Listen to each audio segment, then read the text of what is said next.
chosen breed. You don't see too many like me, cause I am one of the reasons you do what you do when you wanna be me instead of you, cause I am still on beat, showing love to the streets. Come on, you know me, cause that's who I am.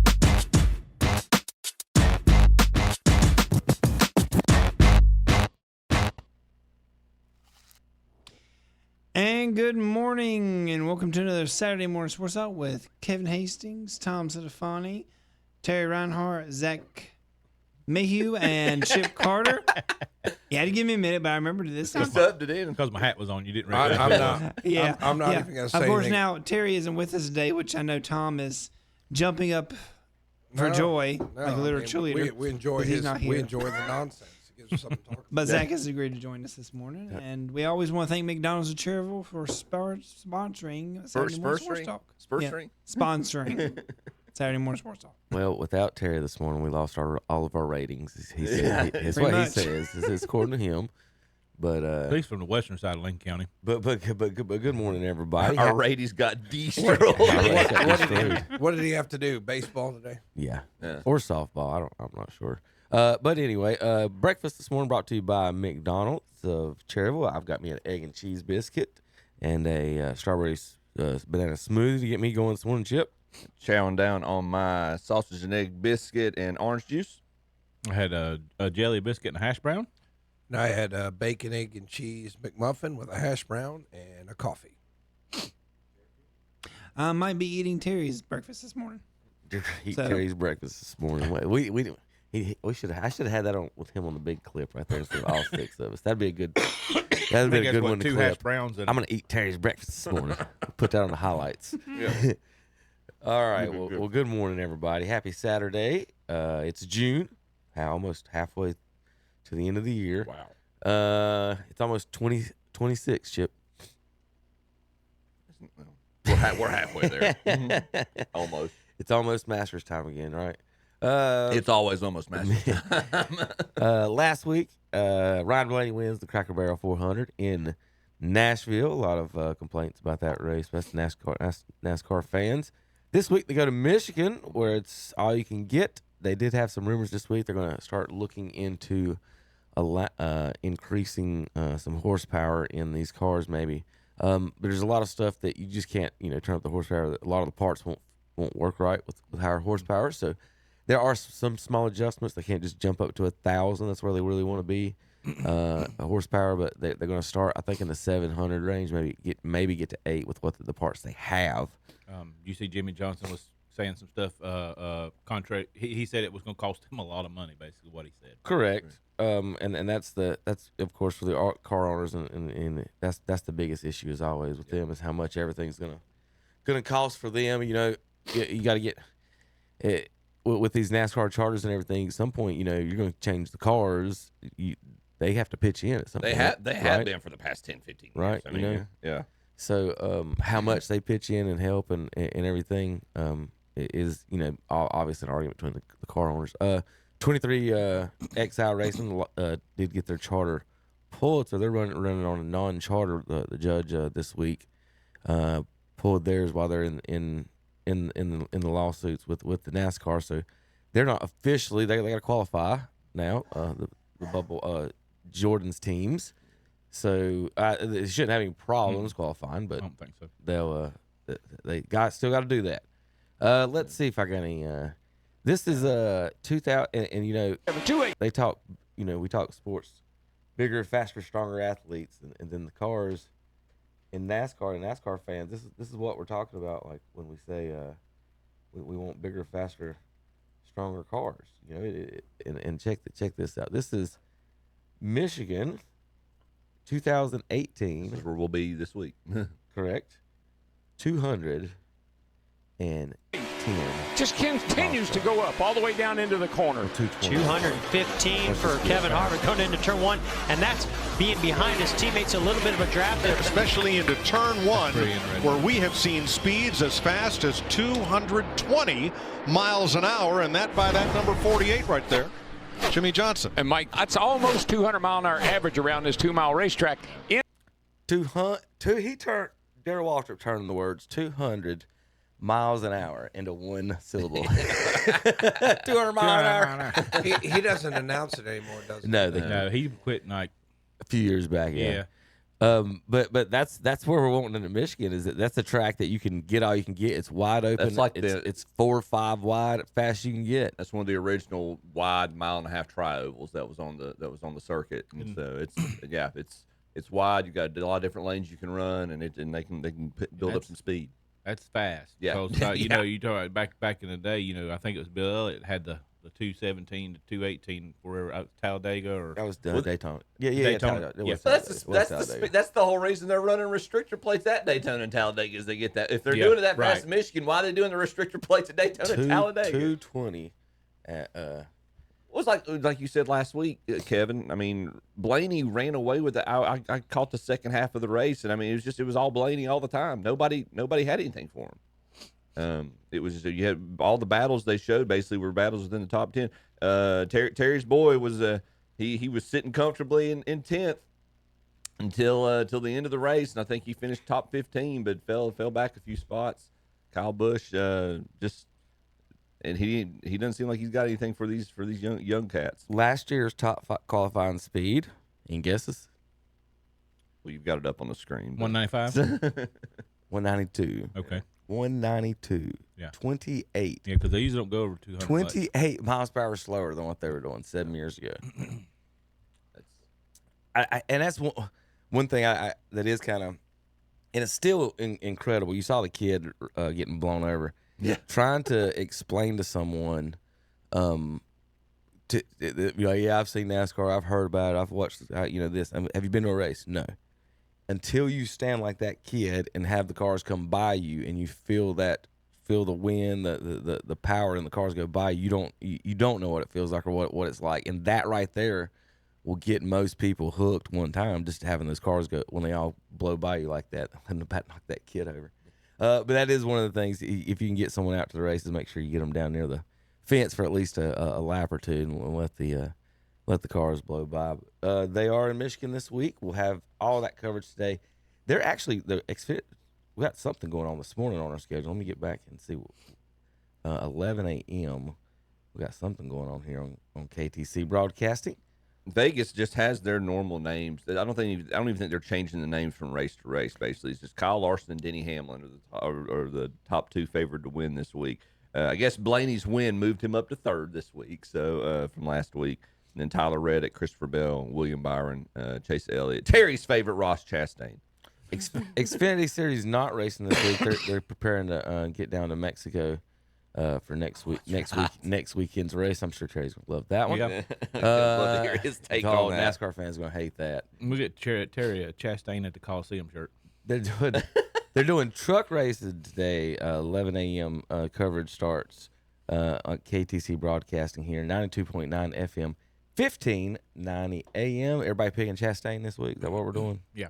Sure, why not? I'll pick Kyle Busch to make up for Terry not being. Listen, he done told us that he can get to from his house to Boone in 45 minutes. Yeah. So that was before he put a watermelon. He's not working this morning. He's testing that right now. He's gonna call us before here he in a put a minute. watermelon on his car. How about Justin Allgaier last week?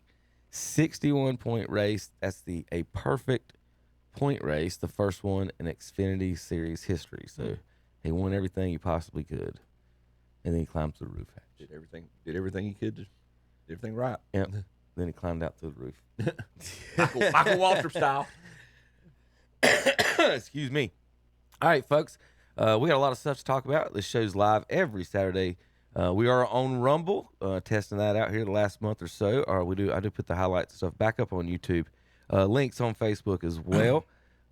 We talk Major League Baseball, NFL, NBA, golf, NASCAR, and more. Let's see if I got any more NASCAR notes before we get to moving. Tom, you got anything? Anybody else got anything? Whenever we get to, I hate Terry's not here. I got something for Zach. I'm sorry, I didn't know you were going to be here, but I got a gift for you and Tom. Right. Gift time. I have some gifts for everybody, but I'm holding them back for a little while. He's saving for Christmas. Yeah, that's smart. That's smart. We're halfway there, Tom. We're halfway there. I got gifts for everybody, but I'm waiting. I got some flea market joy for everyone. All right, when we come back, we got NBA finals to talk about, Major League Baseball, some fun golf stuff, as always, NFL news, NCAA sports, and more on KTCBroadcasting.com.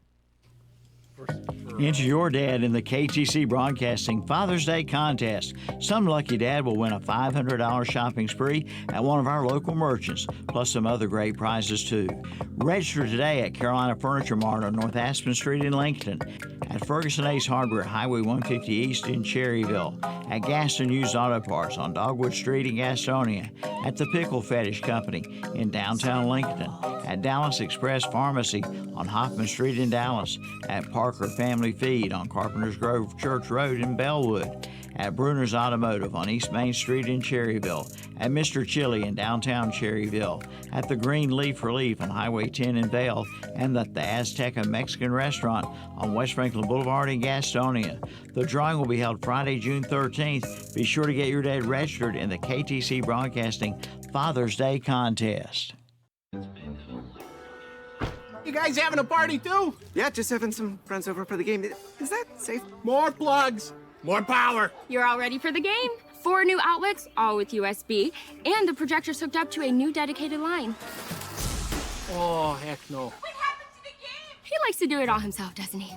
Yeah, that's Bob Malarkey. You don't have to put up with any malarkey. Call 888-8-SPARKY. Summer will be here before you know it. Now's the time to start thinking about your backyard pool. Gage Pool and Spa in Gastonia can help you with all your pool chemicals and pool opening. And of course, see them about one for your backyard. Right now, their sale on spas continues. Come in, check them out. For backyard fun, see Gage Pool and Spa, 3025 Union Road in Gastonia. Call 704-861-8311. Open 10 to 6 Monday through Friday, 10 to 3 on Saturday. That's Gage Pool and Spa. Summertime fun starts with the 2006 Chrysler Sebring Touring Convertible for Bow Grove Auto Sales Service and Body Shop. Check it out today for just $39.95. Also on the lot now, a 2016 Acura MDX, sale priced at $13,995. Or how about a 2018 Honda Odyssey EXL? Great for family vacations. See them today at Oak Grove Auto Sales Service and Body Shop, 522 Oak Grove Road, Kings Mountain. Online at oakgroveauto.com. Like them on Facebook too. You can book your tee times online at the Glen Oaks Golf Course in Maiden. Just go online at glenoaksgolf.com. Pick out your tee time and book it. Check out their pro shop, snack bar, driving range, and banquet hall. And memberships are available. For more information, call 828-428-2451. Or again, go online at glenoaksgolf.com and like them on Facebook too. It's Tee Up Tuesday, each and every Tuesday at the Westport Golf Course in Denver. Tee it up and play all day, as long as you like, for just $30. That includes cart and green fee, and you can play for $30 on Tuesdays at the Westport Golf Course in Denver. For your tee time, call 704-489-8088 or visit their website at westportgc.com. Enjoy a great golf experience at the Westport Golf Course, 7494 Golf Course Road, South in Denver. And we're back on Saturday Morning Sports Talk with Kevin and the gang. And before y'all start, there's a phone caller. And guess who it is? Yeah, but do you want him on, or you just want me to hang up on him? Is Terry on the phone? Yeah, literally. Terry, go ahead and talk about racing, man. We know that's why you called in. Yeah, come on. All right, we don't know if JP hit the right buttons. JP probably didn't hit the right button. Was he really? Chastain's in the wall. Hey, there he is. Terry, how are y'all? Terry, you're not getting paid because you called in. Oh, darn it. You are kidding me. Don't y'all eat my sandwich. Hey, that's all I got to say. You got to go to the studio, go into the control room, talk to that guy. I'm telling you, guys, I'm going to tell you, well, Tom, and I know Kevin's been around this, and I Chip also, and Zach, when it rains, it messes up everything, and y'all know that. And we're supposed to start this tournament on Thursday, and it got canceled on account of rain. So then they moved it to Friday, and then we found out our times for today are 9, 11, 1, 3, 5, and 7. So it's going to be a long day over here for, this is T-ball and Coach Pitch boys, but when you get into this, and Tom, I don't know whether you ever done T-ball before, but so many technicalities that can happen and so many different rules. And these young guys, coming up and learning how to play the game. But, we got a great tournament going over here in Kings Mountain. If anybody's out and want to come, just come to the Y and you will find us. Well, Terry, I have done a little bit of T-ball, and the thing I like about it the most is how excited the kids get at everything. It is kind of fun to watch a T-ball until somebody's daddy goes nuts, and that always happens in a T-ball. And that's going to happen in every time that you have a game almost. Yeah, I know. Because outside the fence, there's a lot of fans out there, and they see it their way, and I hey, I understand them, and I understand sometimes, hey, we make mistakes too.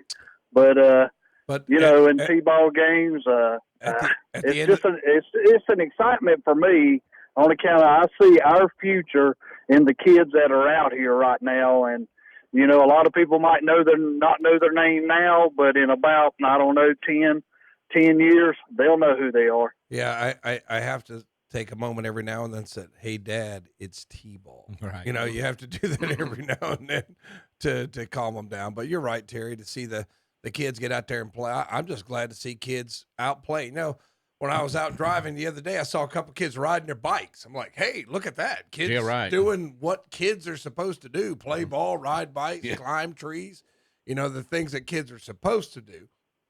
So, Terry, we appreciate you out there making it happen. And the best thing is, you're not in here to get on all our nerves about what's happening in NASCAR. And I know you probably listened to the segment about the debate over the horsepower in the cars and how Michigan, they've slowed down by about 20 miles an hour. I know you probably have something to say about that. Well, in a way, yes, and in a way, no. I don't. It doesn't bother me. In Michigan, it's wide open most of the time when you go up there. Whatever horsepower they give them, it's top notch because you don't have to lift at all in Michigan. And when they have some wrecks, it's some good wrecks. But and I heard Chip over there, he's saying he's pulling for Kyle Busch this week. I appreciate all that, That's on account of my wife, Terry. I'm just trying to... Well, I don't know, Chip. My end of that category might be, I think you've got enough. I'm not telling you what to do with your life. Maybe you need a few more.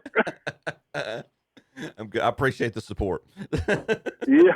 8 is enough. But anyway, guys, I just wanted to call in and tell you what's happening. Great job, Zach. I'm glad you're there. Yes, always people glad to hear you. And, like I said, I'm just now pulling in. They're out here putting some dust and all down on the fields to get this day started. So I'll see if I can get my wife for y'all heckle you during the game. I'll see if I can get up there. Yeah, he does. Oh, he does. Is she playing up here? Are they playing up here? His wife heckles umpires. Oh, okay. I always like them people. Always makes my day that much better. Terry, but anyway, tell everybody one more time where it's at today. Yeah, it's over here in Kings Mountain, in behind the Y. You just come over here, and the fields are in behind the Y up here, and you come up here and watch a lot of T-ball players, 4 and 5 years old. And if you want to watch Coach pitch, it's the next group up, and they're playing over here, and they'll be here all day. Yeah, that's Highway 161, the road that goes to Bessemer. It's the last exit before you leave Cleveland County to go into Gaston County. In case you're wondering, you don't know where the Kings Mountain YMCA is. It's on 161, right there, pretty much on the edge near Gaston County. Yeah. So it's on the other side of Kings Mountain. So just in case you're not familiar with where it is. That's it. Well, guys, take care of yourself, and I appreciate y'all. All right, thank you, Terry. Thanks, Terry. Thanks, See you Terry. next week. Have a good weekend, buddy. Well, I know exactly where it is. That's where my kids play. Right off of 74, isn't it? Yeah. It's a 161 exit. Just get off it, turn left. Well, if you're coming from Cleveland, coming from Cleveland County, turn right. And it's just literally stay in the right lane, and you just go there, and you'll turn right into the YMCA. So it's not bad. My daughter's got a recital this afternoon. That's on kind of on the way. I could just swing by there and heckle him for about an hour. Perfect. I ain't got nothing else to do. Fall through on that, Kevin. Appreciate that. Well, good morning, everybody. Let's talk a little baseball since we did start there. And Kevin, can I? Yep. Let me just Legion Ball today. We've got a broadcast at 8 p.m. tonight. I want to say Shelby's playing. Maybe they're playing Wayne County. But we will have a broadcast Shelby baseball. And if you just want to get over there and watch, there's games at 2, 5, and 8 over at the Legion Park over at Shelby High School. So if you want to watch some baseball today, kind of an appetizer for the Legion World Series and state tournament coming up in Cherryville. A lot of Legion ball coming up pretty soon. But if you want to heckle another umpire, I'll be there at 2.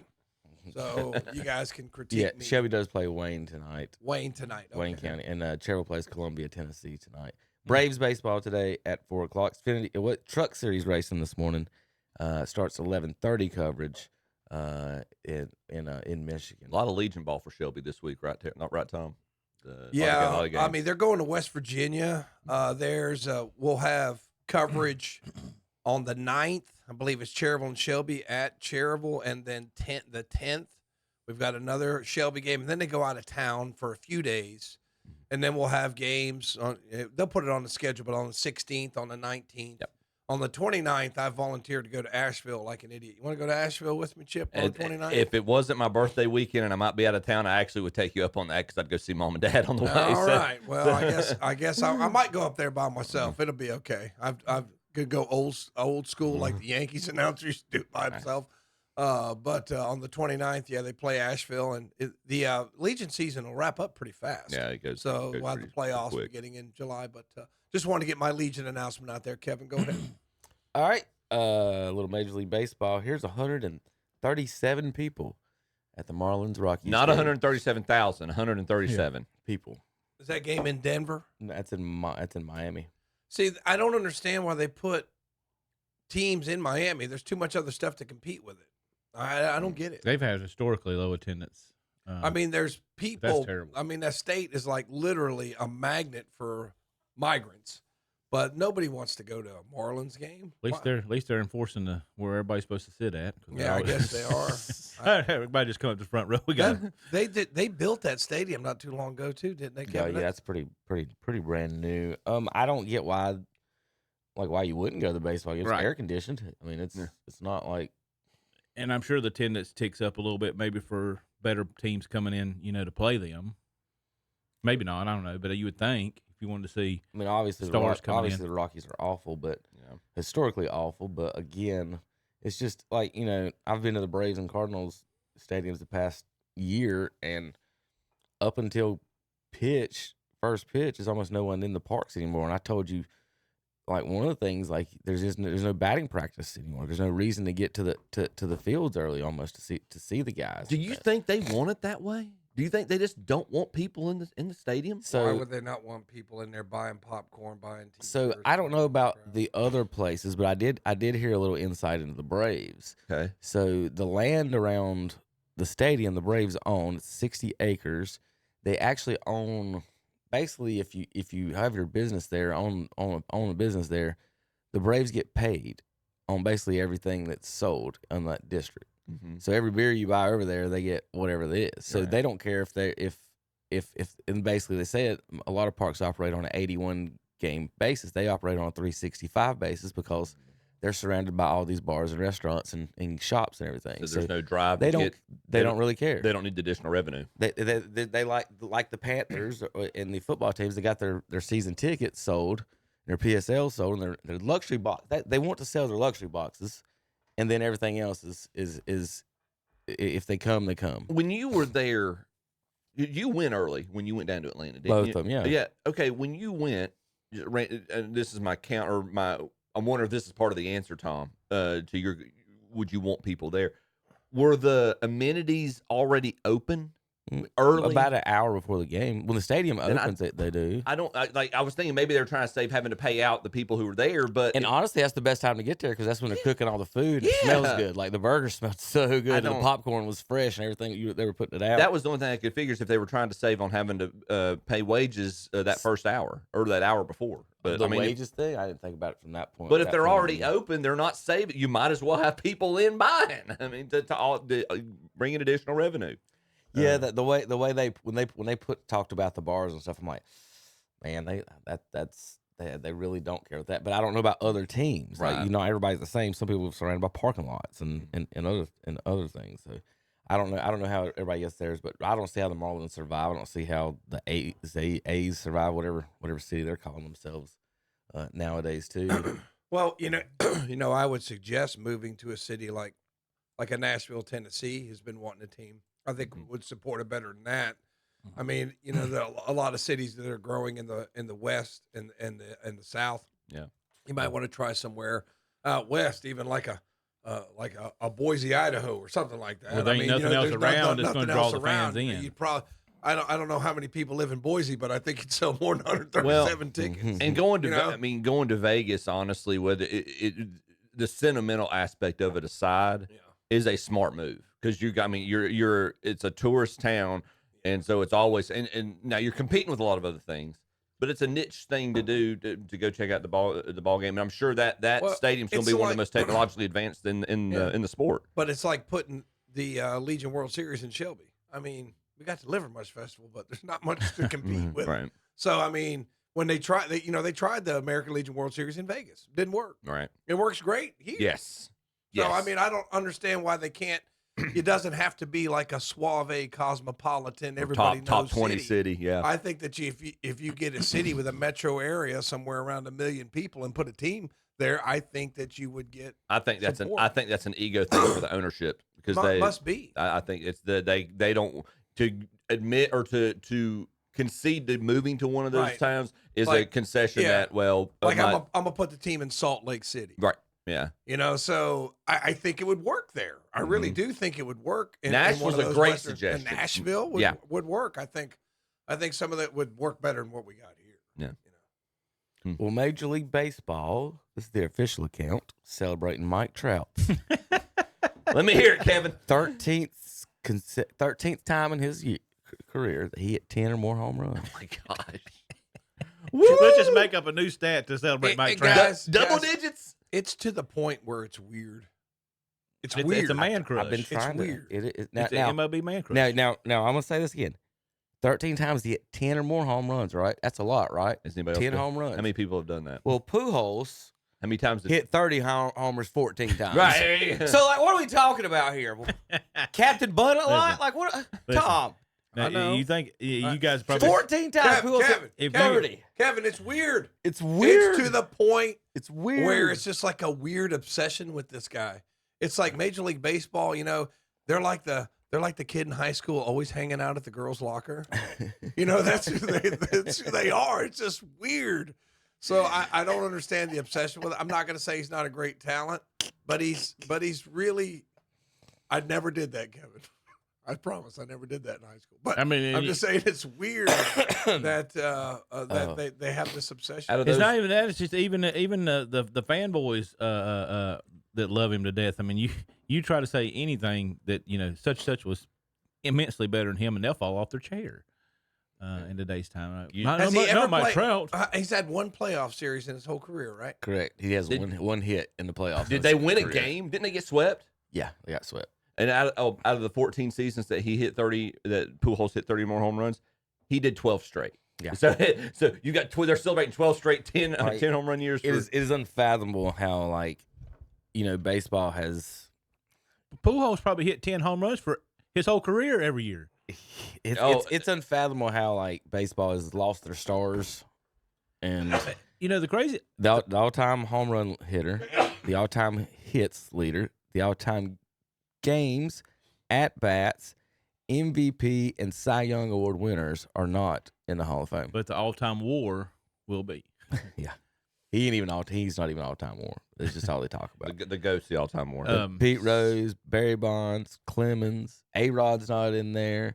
Like Terry said, at what point, you just skip over them all, and would you what's the point of going to the Baseball Hall of Fame? This is what are you looking for? Do they put up a plaque that says this is the guy with the second most home runs? Right.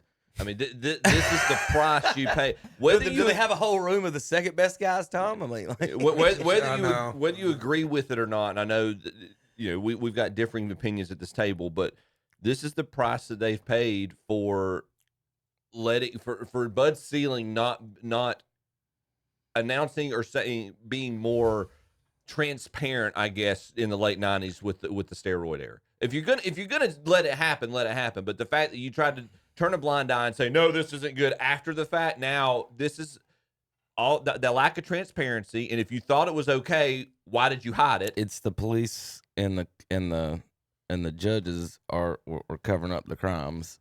I mean, yeah, and it's letting it go. And now we're trying whatever crime you think it is that they did or anyone did. Everything was allowed. Nobody was suspended. Right. But when they were suspended, it was in the 2000s after later stuff had happened with the Balco stuff and everything else. So McGuire had the andro that he was taking was in his locker along with other guys taking the same stuff. I mean, it was sitting right behind his head during interviews. And they're sitting there, and then so all of it was legal. He was buying all this stuff. So it's just a weird situation. I'm an idealist. Pete Rose is sitting there, and I wish they had done more with, or I wish they had clamped down on, or not. I'm not saying I'm not one who wishes that they would just have allowed steroid use. I'll be the first to say that. But that stat, what you're showing on the screen right now, Kevin, that's telling. That's shameful. It's embarrassing. I mean. But why would they have clamped down on it at the time baseball was popular? Everybody was following. They weren't. That was the reason they didn't, is because it was coming out of the strike. They needed McGuire and Sosa to pull baseball back out. That's what I'm saying, because it drew in when the guys were chasing 70 home runs. Why would they put a stop to it when this gives us something to talk about? Yeah, because they were hurting bad. Right. I mean, after the strike. Yes. Yeah. Yes. Right. Because we're in a different era, and they wasn't putting butts in seats, and they wasn't getting them revenue. They were getting off. Well, they're not in else. Miami right now either. I watched a quick. I was watching something the other day. Chipper Jones, which the Hall of Famer in his own right, but he was talking about Barry Bonds. You put that up there, all-time home run leader, and he said that he was talking about how really good he was, and he was like, I never seen anything like him. He says almost like an alien. He said I remember back-to-back nights. He said. We were pitching, and for some reason we decided to pitch this guy, and he said he hits one into the river, over the stadium, to walk off the home run. He said he gets him up the next night. He said he walks up there, and he said we pitched to him again, and he said just rips one into the river. He said Bobby Cox went ballistic in the, I think it was Bobby Cox. It went ballistic in the after the game. He says, why in the world were you pitching to him? I guess he lets everybody else make the decision on who you pitch to. He said. Really stupid, But you're talking about Chipper Jones talking about, that's the different levels of Hall of Famers. Yeah. Like Kevin was talking about, we don't have our hits leader, our home run leader, all this stuff. There's different levels of Hall of Fame people. It's all a grudge. I mean, all those guys could be a jerk. Okay, I'm not gonna say that Pete Rose could be a jerk, Barry Bonds could be a jerk, Roger Clemens could be a jerk, but how many Alex Rodriguez? How many jerks are in the Hall of Fame? I mean, That goes back to our Dale Earnhardt conversation for the thing. Yeah. Right. They're that because they are that. Yeah. So. You can't kick a guy out of the Hall of Fame because he's a jerk. This is not grade school. Well, they're not letting Schilling in because he's a Republican. Right. Like yeah. That's it's the weirdest stuff. The baseball writers of America have these weird things. I'm not voting for a guy first-time Hall of Famer. If you got a Yankees hat on, everybody gets a vote. Like, it's just whatever. How about this one for you Yankees fans and Indians fans, Guardians fans? Anybody know who fans? that pitcher is? It's Max Fried. It is. Now, he's our ace right now. If I wish he was ours. If you didn't know who that was, I know where he's going with this. Go ahead. This is have you ever seen a hitter and a pitcher's names in present and past tense? I didn't see that. Yeah. There's Fry and Fried. It's interesting. Yeah. If he's standing there, look at Max Fried. Does he not look like Mike Mussina standing there? Left-handed version. Yeah. Is it not? Yeah. Cleveland lost 2 or 3. Got beat again last night. They're slipping a little bit. Yankees have the second best record in baseball right now, and the Tigers have the first, and the National League's just shellacking each other basically. Detroit's got the best record. Yes, how crazy is that? They've come along. They've come. It's almost a long like way, Baltimore man. just kind of showing up. Last couple of years. With Detroit just kind of. Baltimore is not showing up this year. Right now. They're not terrible. Yeah. So, have y'all seen Terry's new rookie player they got now? Tom? I've heard about him. This man is a giant. Like I I want to see his exact height and weight and everything before I. 6'5", two a lot. two of a bunch of muscle. I'm trying to find a picture of him standing next to someone because it's one of those things like you don't realize it until like you see him standing next to like another human. But how big this? Put him up against Altuve. Let me see how he looks. How big this human is? Why are you picking on little guy, Chip? I'm just for. So Joxx Caglione. That's your number one pick. Yeah. That's a regular size human being. That's the best one I got right now at this second. I'm trying to find another one, but he they brought him up this week. You know, Terry's been talking about them not having offense and not being able to hit the ball. This dude can smoke the ball. He was brought up first game though against the Cardinals, and I just had to show the highlight because my man in center field, Victor Scott II, can flat out fly. Oh, where's Terry when we need him? In the air, right center. Victor on the run, still going. Look at the ground he covered. 95 feet. Slams into the wall. What a catch by Victor Scott. And this dude is just massive. But this is all the Royals fans there in St. Louis. All right, let me pause that. Like I said, 6'5". Let me back up. He pulled a ball away from him. Yeah, on the lower corners. Every ball off speed. Every ball he hit during this game. I haven't seen the highlights. Sound different? They're all smoked like that. We got You it. can hear it. We got him. Yes. We got him at third on a shot, and then he line drive to second. Like everyone was just. So, yeah, big boy. He'll be trouble in the AL Central for a while. In the air, right center. Victor on the run, still going. I think it was the first one since Bo Jackson. Yeah, Tom. He turned on a low outside off speed pitch. Well, just you know, kids at home watching, you don't have to wait for middle if you know how to hit. Yeah. Yeah. I mean, I'm just like if you know how to hit, you don't have to wait for middle. But now, I would strongly advise you not to try to pull that. I was going to say, most people would have Yeah. pitched that out to Right. over a shortstop. But I'm just like bragging Tony on- Gwynn. I know he's a Burns kid, but Hunter Davis got 2 strikes on him. And there was a pitch away, and the one when not Hunter Max Day. I always get those two brothers mixed up. But he got 2 strikes on me, like fouled off 2 pitch, and then Max took the 2-2 and just sprayed it over there. He's a left-handed hitter. He hits it over there in the left field. Yep. And, you know, he gets a base hit. Good fundamental ball. Yeah, exactly. You don't have to wait on middle every time and then cry at the umpire when he calls a pitch. Yeah. You know, that's in a different part of the strike. Not everybody has the strength that guy has to turn that pitch. Right, so hit that pitch to the other side. He looked like a horse. he looked like Jonathan Stewart. Look at that. He's running the Belmont later this afternoon, isn't he? The Belmont Stakes. Golly. Me and Kevin went to He's a rock. That's what I told you. Like, this is a giant human being. Like, would you want to pitch to that? His hair has muscles. Look at that. His hair has muscles on top of his head. That's what. Because of 80s mullet. Bo Jackson said that linebacker's breath had muscles on it. Well, Yeah, the boss word. Like, look at the regular human being behind him that also plays baseball. So it looks like for the folks listening on the radio, you can watch the show live. But he does look like a Clydesdale sitting next to the thoroughbred. He's like an Aaron Judge size guy, right? Yeah, he's 6'5". Judge is what, 6'8". Yeah, 6'7". Huge. This dude's thighs though, like I think his one leg weighs as much as me. I should know how much Aaron Judge is. Me and Kevin went to watch years ago. Went to do the Carolina Panthers spring practice or what it was, and Jonathan Stewart walked by and it was like that. You're like, what the heck is the that? biggest thighs I've ever seen on a person under 6'5". Unbelievable. Joxx Caglione. Judge is 6'7", 282. There you go. All right. So Detroit's in first time, you say? Yeah, Cleveland's in third now. They're 7.5 back. How about you? How about you boys? Half a game out of the wild card right now. That's cute. Hey man. No, they're I would say this.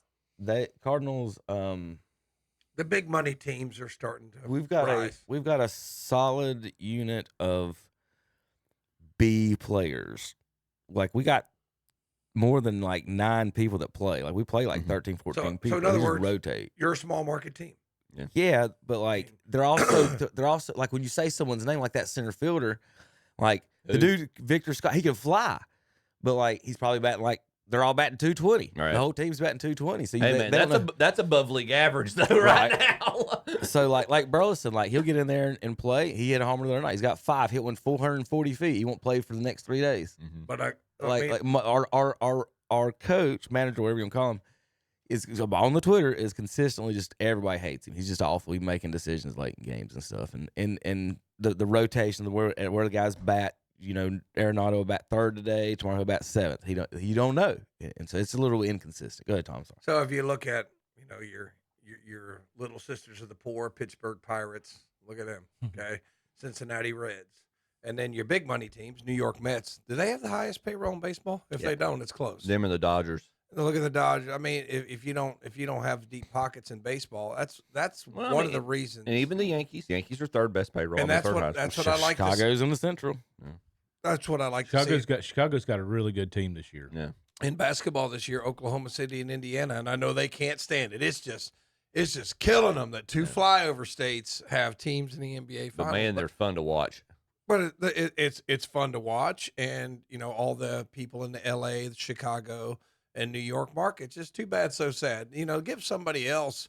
That's what I like about the NFL. It's a more even playing field. Where can a small market team like Kansas City dominate like they have?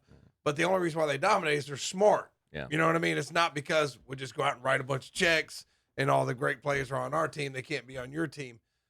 That's what makes, the NFL more competitive and more interesting. Whereas, you're going to see you're going to see the Yankees, you're going to see the Dodgers, you're going to see all the teams with deep pockets, especially in 162 games. And I would say, Tom, to your point, and yes, I'm not going to dismiss New York. The Yankees, obviously, they rolled spent out a lot of money. They did this year, and I would say very few other teams could survive losing a marquee player like a Juan Soto, and I would say arguably they're more well-rounded than they are. Go write a check, and get another one. But it's also they've balanced that with their farm system as well. Austin Wells, Jason Dominguez is playing. Will Warren's in the rotation, so they are letting some of these guys. Yeah, but every team's going to have that. Every team gets to draft. Every team's going to develop some of their own talent. But when you throw your own plus, right, buy this guy. They've actually it's been a combination of development, and they've been smart with their spending this offseason. So it's allowed them. Even they lost their ace. Their ace was out in spring training, and they've been able to weather the storm very well. So get you another guy. Write you another check. Get Max Fried. Yeah. Write you another check. That's all I got on the Yankees. Yeah. But and meanwhile, Atlanta continues to just. We started out 0-7, I think it was, and we had no pitching. Yeah. And then we didn't have Schellenbacher. Has he been y'all's most consistent pitcher? Sale's been iffy. Yeah. We hitting's finally coming around a little bit, but like Tom said, we just come out. I couldn't and believe blow they a lead like that. I can't believe they gave up a 6-run lead in the 9th. We're just not really good. We get full strength back, but I still think we need a pitcher. Did you see another pitcher? Well, they brought one in. Did you see what they did the day after they gave up the 7 runs in the 9th? You know who they brought back? Blast from the past, man. Craig Kimbrell is going to save the day. we should have Max Fried, but Fried. We should have Max Fried back on the team. Max Fried, yeah. You're +5 in point in run differential. Yeah. Like I said, our bats come around. But earlier in the season, we could not score earlier in the season. Well, the starter for the Diamondbacks that day, his last start, he let the first 8 guys reach. And I think it was like he hit 2 guys, he walked a guy, gave up 2 doubles and 3 singles. And they did smoke him. The Braves smoked that guy, which got to the 3rd inning, chased him out of there. I was like, okay, the Braves are going to win. Gerald will be happy. And then all of a sudden it was just like, boom. It's like, what is going on? Well, after we had that big inning, we come out, he walks first 2. I walk. You're like, what in the world? So I don't know. We need pitching. We need some pitching. I'm telling you, man, those guys in the 9th were throwing batting practice, man. I forget who it was. I saw a meme this week, and I forget the pitcher. It might be the Diamondbacks pitcher you mentioned. It's like, this pitcher gave up the first all hitter in MLB history. It's like no outs given. Like he didn't get any outs. Like the Diamondback starter, I can't remember. But gave up 8 runs. Yeah, something like that. he gave up. He did give up 8. The first 8 batters reached and all scored. Yeah, that's what they said. The first all That's hitter. him. He had because he him. come up. Yeah. It was talking about Matt Olson. Matt Olson was up. They said Matt Olson's just not hitting home runs like he has been, years past, and he hits a double On cue. And the next guy gets up double, scores a run. Next guy gets up double, scores a run. He says, "I've never seen these many doubles like back to back to back. Always scoring runs." So yeah, that's. So I've got a little audio highlight. Y'all remember Keith Hernandez? Oh yeah, best, probably arguably the best defensive first baseman of all time. So he's an announcer now. Gary Cohen is his partner, and I'm just gonna play the audio. I'm happy. Hold on, let me go to City Field here, where the Mets are. At Blue Chew, chew it and do it. And by your local tri-state area Audi dealer. What did you mean by that? I just read the copy here. I try to give it a good read, try and give the advertiser everything that they paid for, Keith. And then it's somebody else's problem. Mickey Moniak is 0 for 2, and he grounds.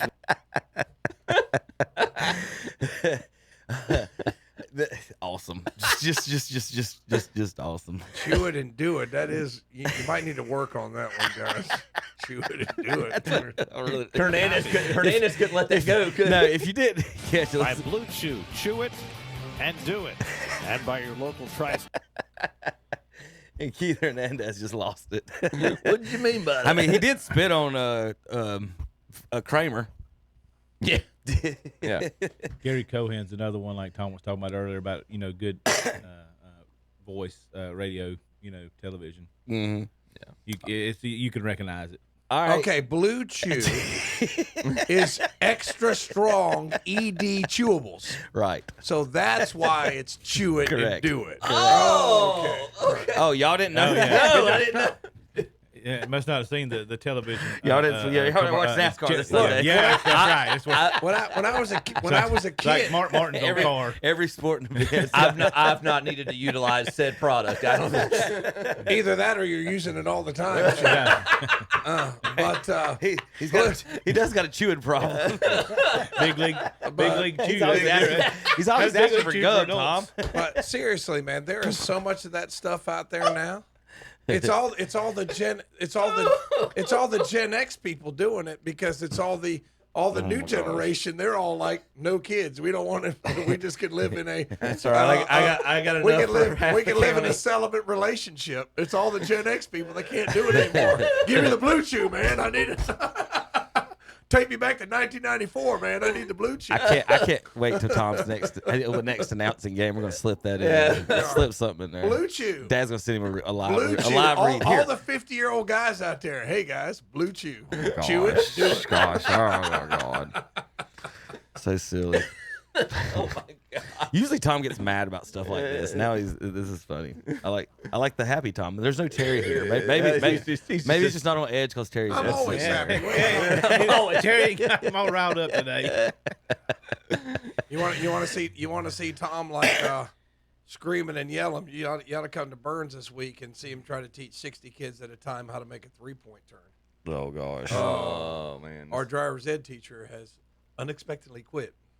And that leaves Tom in charge of the summer class. You laugh about stuff like that, but there's so many people that can't parallel park. My wife's one, she'll just drive right by the spot. She'll go back around. It's not required in the state of North Carolina. Not required. We don't live in Philadelphia. We live in Shelby. Your wife's fine. There's plenty of.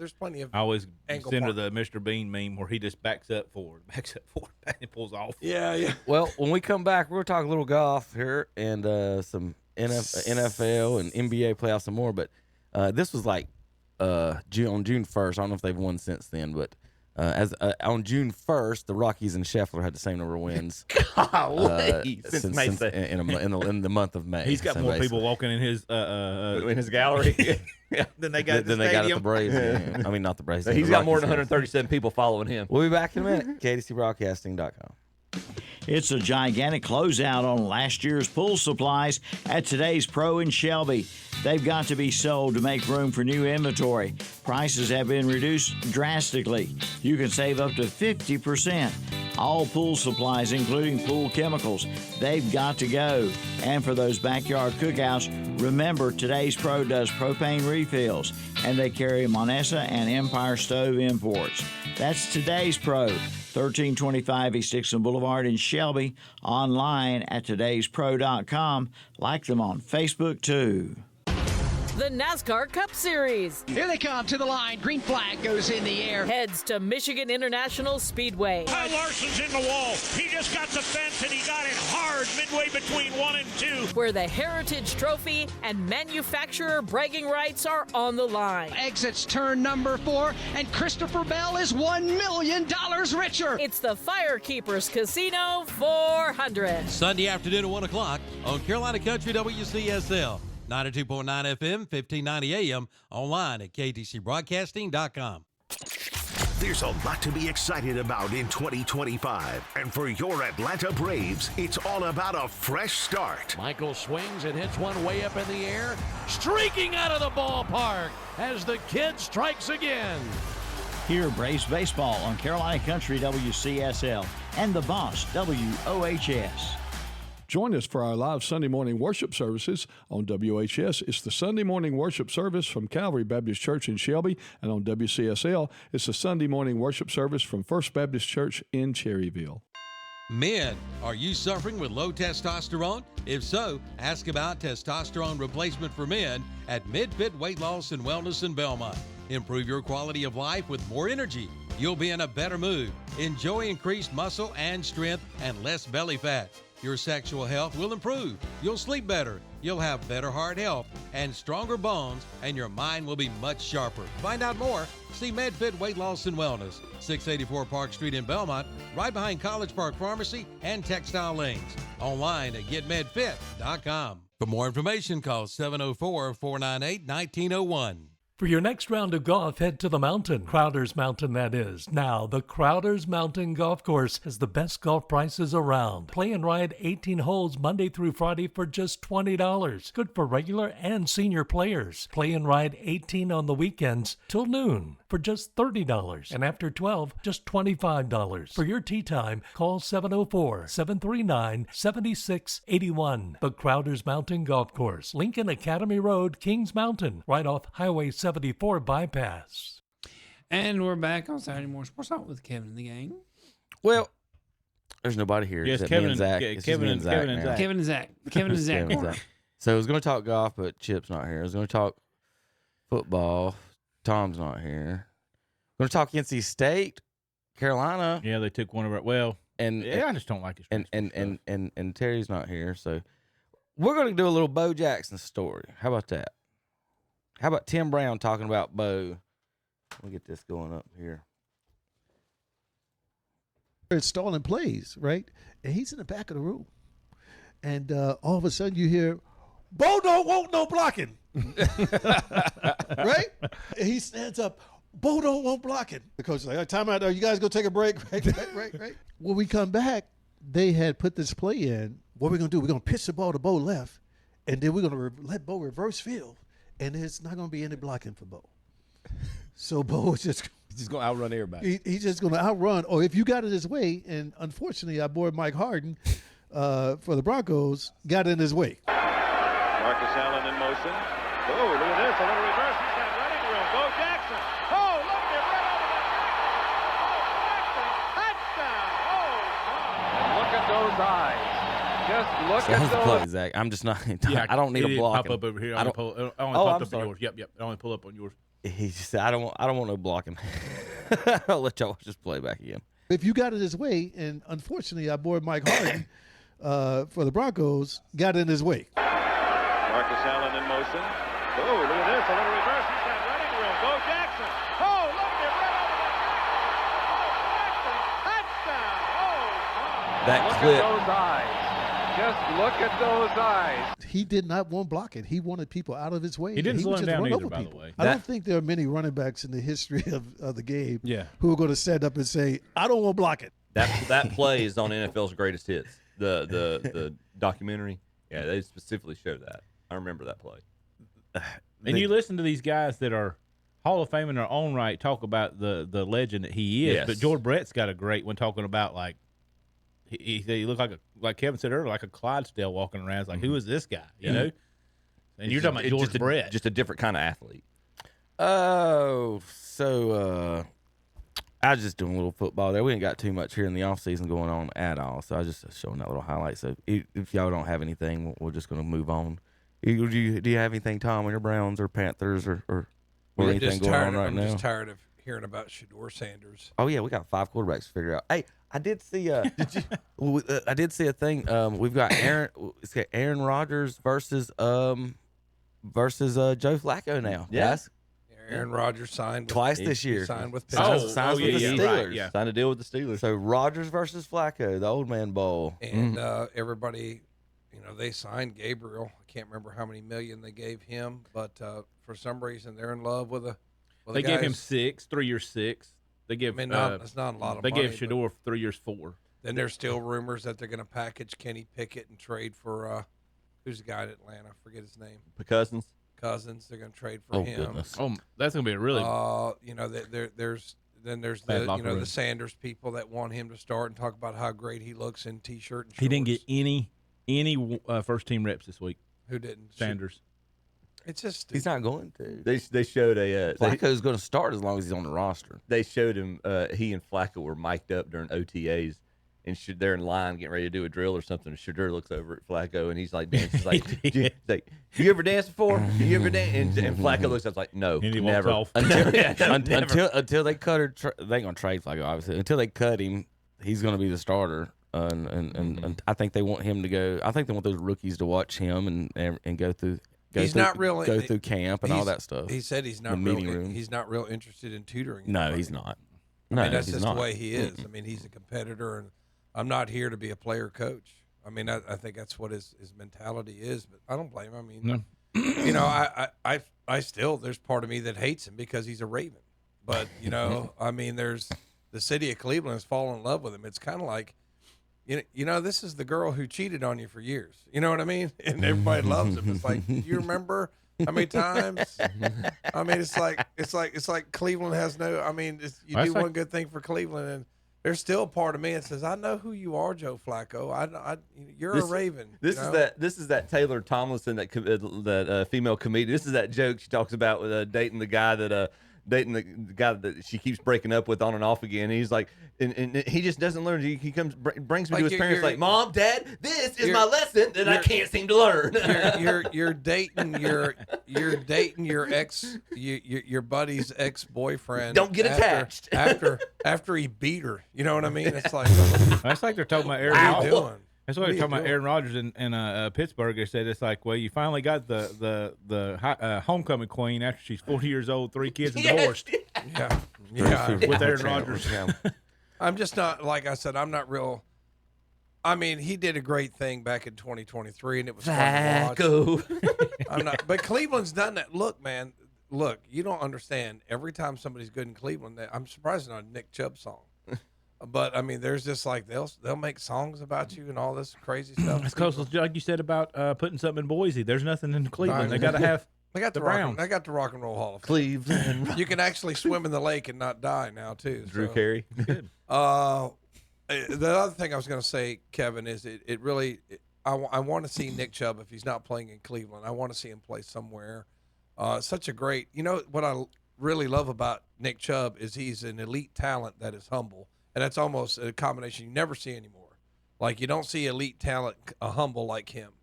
And just an unfortunate series of injuries to him. And I know that's why people don't want to take a chance on him right now. Thought Chicago was going to, but I don't think unless he plays for a bottom of the barrel, I mean, just like an NFL minimum non-guaranteed contract, I don't think anybody's going to sign him. Why doesn't Carolina sign him? Here's what I think. I don't think anybody's going to sign him until the like you just said, the non-guaranteed contract. We can have Chubb and Chubb. Yeah. You don't. I don't think anybody wants to sign him to the money it's going to cost to have him in camp. And what if he twists his knee with that non-contact stuff? Yeah, I think that's the fear. But I'm sitting there watching him squat 600 pounds, and I'm just like, I know. If you want him on your roster, if you need a running back, there's no point not putting him. But I do think, Tom, they're just waiting for the contract time. I think somebody will because you can't do. They don't want to guarantee him. And I really do wish him well. I wish that we would somehow keep him on the roster. What are you going to do when he ends up in a Kansas City helmet? Yeah, I'm serious, y'all. This is what's about to happen. Yep. Why? We're talking about signing with a bad team. No, I think he's about to sign with Kansas City on a non-guaranteed contract. He can whatever sign, good team. Who needs a good running back? Who needs a running back? He can sign with whoever he wants. I thought with that's the good teams. I thought with Jerome Ford renegotiating his contract where he's a lot cheaper, they may trade him and keep Chubb. But if I'm Nick Chubb, I was like, hey, if I want to get me a ring, sign him up. What about sign him opposite of Jahmyr Gibbs in Detroit? What are you going to do when he ends up in Pittsburgh? That would be awful. That's what I'm saying. That they went 10-7 last year, just added Rodgers and Chubb. Yeah. And Rodgers, and as bad as Rodgers been, like he did play better later in the season. It takes a while to get over that injury, and he's older, but I mean, if you could protect for him, he can still throw the football. He's a weirdo. He is. I mean, it's just. I don't know. I saw a clip that I liked that somebody made. He talking about there was a meme him complaining Green Bay. I don't have enough weapons. Goes to New York, asks for the exact same weapons he had in Green Bay. So. I'm telling you. He's just a weirdo, man. Yeah. Tom, I understand Flacco's mentality of I'm here to be a starter. I'm here to compete for the job. I get that. But these guys, and I'm not saying he has to, I guess I have an issue more so with him being so overtly saying I'm not here to be an influencer, to be an example. If nothing else, lead by example and just don't say that because, unfortunately, these guys are on your team and you're one bad hit away from you being out and them being in. They need to be prepared. Chip, you sound like a high school guidance counselor. They're not going to listen to guys like you, man. They're going to do what they want, man. Like if you got like a 16-year-old kid, something like that might work. Not with Aaron Rodgers. No. I meant Flacco, but I'm just like it's bad leadership. Kansas City was like 23rd in rushing last year. Mm-hmm. Rams were like 25th. Dallas is right there too bad. You want Nick Chubb in your locker room. What about Washington? I was just gonna say the Commanders. Cincinnati was 30th in rushing. Washington was like 3rd in rushing last year. Yeah, but I'm saying putting that on the team. They don't need him. He was 3rd in rushing. What was Detroit? Detroit was 5th, 6th. No, okay. So as I was looking at team rushing, who's Dallas, only 5 teams had under 100 yards a game. Seattle, Cleveland, Bengals, Jets, and Raiders. And Raiders just got Genty. So Raiders fixed that. What about the Bills? Bills, middle of the pack. No, about 10th. They had a pretty decent run back. Can't think Cook. Yeah. All right. I think that'll do it for our NFL football coverage this week. Put them behind Baker in Tampa Bay. They had this is what Madden. Saquon Barkley's on the cover of Madden. Mm-hmm. Yep. So that's good for you NFC East fans and the Madden curse. Terry, that's good for you, buddy. Now, for you gamblers, Tom, this one's for you. There you go. This guy said, well, I wish I didn't have to do this, but you can bet, could go ahead and bet the under on his rushing yards now since he made the Madden curse because he's not going to get it. But you can bet on it there, Tom. I think there's only one. Go ahead. The over-under 1,485.5 yards. Just want to talk about gambling for a second. There's a guy who's got a book out on it, and I watched an interview with him. These type of bets, Kevin, people don't like as much because you don't get that instant gratification. Yep. You have to wait all year. The more popular bets are, will Saquon Barkley get more than 7 yards on his next rush? Yeah. I got a fun bet for you in basketball in a minute we're going to talk about. So, I mean, it's interesting that you would you would bring this up, but this is not what the betting crowd is attracted to. It's like that impulse. I like that. I like the long term. They pay off more the long term. Correct. Mm-hmm. Yeah, they correct. Go ahead, Zach. I'm sorry, I cut you off. I think there's only one person that didn't be affected by the Madden curse. Well, I've got those stats here for you. Glad you brought it up. Here are the running backs and their stats after being on Madden. Eddie George, season before, 1,300 yards, 9 touchdowns. Season after, 1,500 yards, 14 touchdowns. Not cursed, not injured. Then the next 5, injured. Marshall Falk went from 1,300 yards to 900 yards. Sean Alexander, 1,800 yards to 800 yards. Peyton Hillis, 1,100 yards to 500 yards. Adrian Peterson, 2,000 to 1,200. And Christian McCaffrey, 1,400 to 202. How are they saying Tom, make your long-term bets now. Why is AP? They're saying AP wasn't cursed. I don't know because he got 1,200 yards and 10 touchdowns. I guess. But Even in year he got hurt. 1,200 yards is good, Yeah. but like And when then you had 2,000, but he got hurt. That's the whole point of the curse is that you got hurt. Right. Everybody gets hurt. Somebody commented down here. It's hilarious because he. So I was right. It was only one. Yep. The running Eddie backs, George. at least. Yeah. Then he went to Dallas and then got slow. He got real slow. I loved watching Eddie George. I did too. He always fell forward. It's one thing. He was a rock. The one thing that I liked as a running back is that you're not falling. If you're going forward, keep going that way. All right, that'll do it for NFL football talk. When we come back, we got basketball. I got a fun gambling thing for Tom here in a second. He's gonna like this one. The instant gratification gamblers for you folks out there. All right, JP. When we come back, KDCBroadcasting.com. The NASCAR Craftsman Truck Series. Fans are on the feet. We're about to start. Heads to Michigan International Speedway. He'll now go after Corey Heim for the race lead. As a 6-race stretch run to the playoffs begins. For the 4th time this season, Corey Heim will see a checkered flag. It's the DQS Solutions and Staffing 200, powered by Precision Vehicles Logistics. Saturday morning at 11:30 on Carolina Country WCSL. 92.9 FM, 1590 AM, online at ktcbroadcasting.com. It's time to treat yourself with a new 2025 Slingshot from Full Throttle Power Sports in Lowell. Now get $3,000 customer cash on select models and up to $200 off parts and accessories. But that's not all. Take up to $4,000 off select Polaris off-road vehicles or get 0% financing for 60 months. But that's not all. 0% financing for 60 months or up to $3,000 customer cash on Yamaha Wolverine models. See Full Throttle Power Sports, 100 Indian Walk in Lowell, online at ncfullthrottle.com. Grizzly the Greeter says now's the best time ever to get a building from Blessed Buildings and Tiny Homes in Cherryville. Now take 25% off, build on sites. That's huge savings. Also at Blessed Buildings and Tiny Homes, pay no money down on on-lot buildings priced under $10,000. Yes, now is the time. See Blessed Buildings and Tiny Homes, 2268 Lincoln Highway 150 East in Cherryville, right across from Ace Hardware. Online at blessedbuildings-tinyhomes.com. Like them on Facebook, too. Join us for our live Sunday morning worship services on WHS. It's the Sunday morning worship service from Calvary Baptist Church in Shelby, and on WCSL, it's the Sunday morning worship service from First Baptist Church in Cherryville. The lowest prices and loudest booms are found at Johnny's Discount Fireworks on Highway 321 south of Gastonia at the state line in Bowling Green. Assortments, shells, and rockets. Open late the week of July 4th. Johnny's Discount Fireworks, Highway 321 south of Gastonia at the state line on the right. It's a new schedule at Copper Penny. Now open Wednesday through Sunday at all locations. Choose from the most delicious menu items: ribeye, filet mignon, and sirloin steaks with any 2 sides, chicken, grilled salmon, pastas, wings, burgers, wraps, soups, and great appetizers. Open 11 to 10 Wednesday and Thursday, 11 till 11 Friday and Saturday, and now 11 to 8 on Sunday at Copper Penny. 3 locations: Forest City, Rutherfordton, and Lake Hickory. And be sure and check the Copper Penny Facebook page. And we're back on Saturday Morning Sports Talk with Kevin and the gang.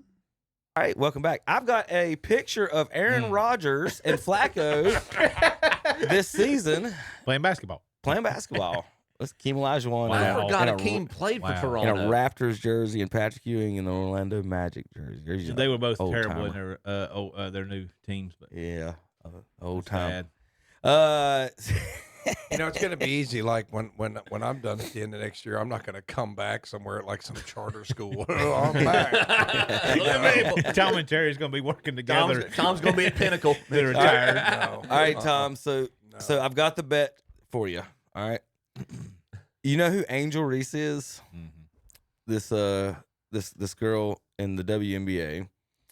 Who wants to be Caitlin Clark? And she's known for missing a lot of shots and getting her own rebounds. The Sean May of for you Carolina fans, the Sean May of the WNBA. So what these guys have started doing is betting on her first shot is missed, and Tom, it's hit 90% of the time. So First shot. The easiest bet in sports is you can go bet on Angel Reese to miss her first shot of every game, and these guys are just raking in money. She's usually shooting from short, and she still misses. But if you ever seen her shooting motion, it is terrible. Right, but this is just great. Tom just talking about the instant gratification, and there you go. Now here's these guys. Watch it. Game 6, we're feeling good. We're feeling good. Here we go. Here it is. Bricklayer. Here it is. Here comes Here it is.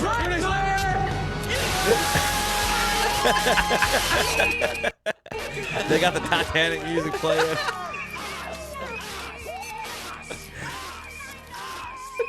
This is what that's gonna be Tom tonight making this bet. He's going straight to the Angel Reese is about to miss. But see, this is easy why, money. I just gave free money away. This is why we have population decline. Look how excited you get over that. Like we would get excited like if a girl gave us our phone number. They might not be from this these era. Guys, I'm just saying because the kid in the front's got the Back to the Future. They need some. They need. He does have a point. They need some blue chew. They need some blue chew. Let me tell you what those guys are. Those are celibate Gen Z guys who don't leave their basement. Okay, that's who they are. Okay, well, the one guy's got his virtual. The guy in the back's got his virtual goggles on. He's not even paying attention. He don't even know what's going on. He's just back there playing on some type of game. I'm just telling He's you, hugging his virtual girlfriend, Tom. Watch him in the back. I'm gonna mute it. Seriously, man. The guy in the back. Look, what's he doing? Hey, look at him. It's a thing. Like countries like Japan, where their birth rate's plummeting, they have AI girlfriirlfriends on their phone. Right. I mean, it's crazy. He's playing Call of Duty.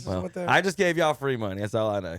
Go bet on Angel Reese to miss. I love the kid with the Harlem Globetrotters basketball. He's like at the rim around his head. He's banging it against the rim for a break. Come on, Angel. They're all high. Probably. That's probably true. So this was the end of the TNT show with the Barkley and Shaq and Ernie and Kenny. They're moving over to ESPN. There's rumors they're maybe replacing Kenny with a certain lady at ESPN that never played basketball before or any other sport in her life, just a reporter. The other guy should just quit. Well, Barkley said he's got whatever his contract is, he's only working two of the years, and they can stuff it is what he said. Yeah. But I do have some highlights of some of the funnier moments over the years that I did clip the stuff that just kind of made me crack up. So here we go. This is Kenny and Barkley. Put a hand up. Put a hand up. Because to me, he has. Akeem Olajuwon used to say this to me all the time. Can you bring me some water? No. Charles is really heavy.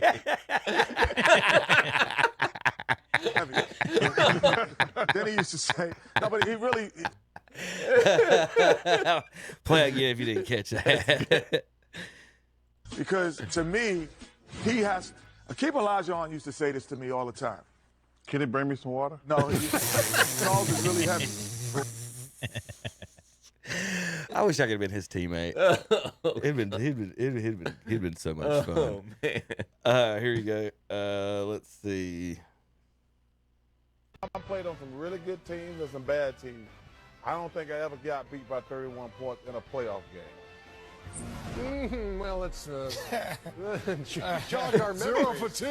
You don't remember, huh? 95. Yeah, it was boy. worse than 31. Are you trying to remember that? 0 for 10. Did you pack it in? Pack it in, baby. Go to Cancun. We was all up in y'all. Way to shut him down, Akeem. We just happen to have get up. You better step up, KJ. Whop, right in your head. Jab up. Jet man. Go get that, Dream. Go get that, Rob. Charles Jones blocked your shot. Chucky Brown. That was Chucky Brown. Chucky Brown Cash. Come on, man. Y'all bugging out, man. You don't remember. Go get that. Go get that, Dream. Go get that, Dream. Go get that. Go get that. Go get that, Dream. Go get that. 0 for 10. I don't think I ever lost that 31 in the playoffs. Oh yeah, au contraire. To Kevin's reiterating point, he brings up all the time. It happens all the time now in the NBA. It's like you might win by 30 this game, and the next game you might win by 30. Weird. have you? Let's see if I got any more on that before I get to LeBron whining. I think I might find another one here in a second. But LeBron wants. This is his proposal. Tom, you'll like this one. He wants the NBA to do a month spring break. So that's what, you know how he's been getting these injuries in February and taking 2 weeks off. That's what he's been proposing to the NBA all these years, that he wants the NBA to take a month off in the season for everyone to get fresh and everything. And so that's been what he's been doing basically. So yes, again, he's asking for a 30-day siesta break during the season. Tom, what do you think? I have no words. I just have no words for this. They're just such. These guys are such. They're just not. Work ethic is just not what it used to be. It's the same thing as load management.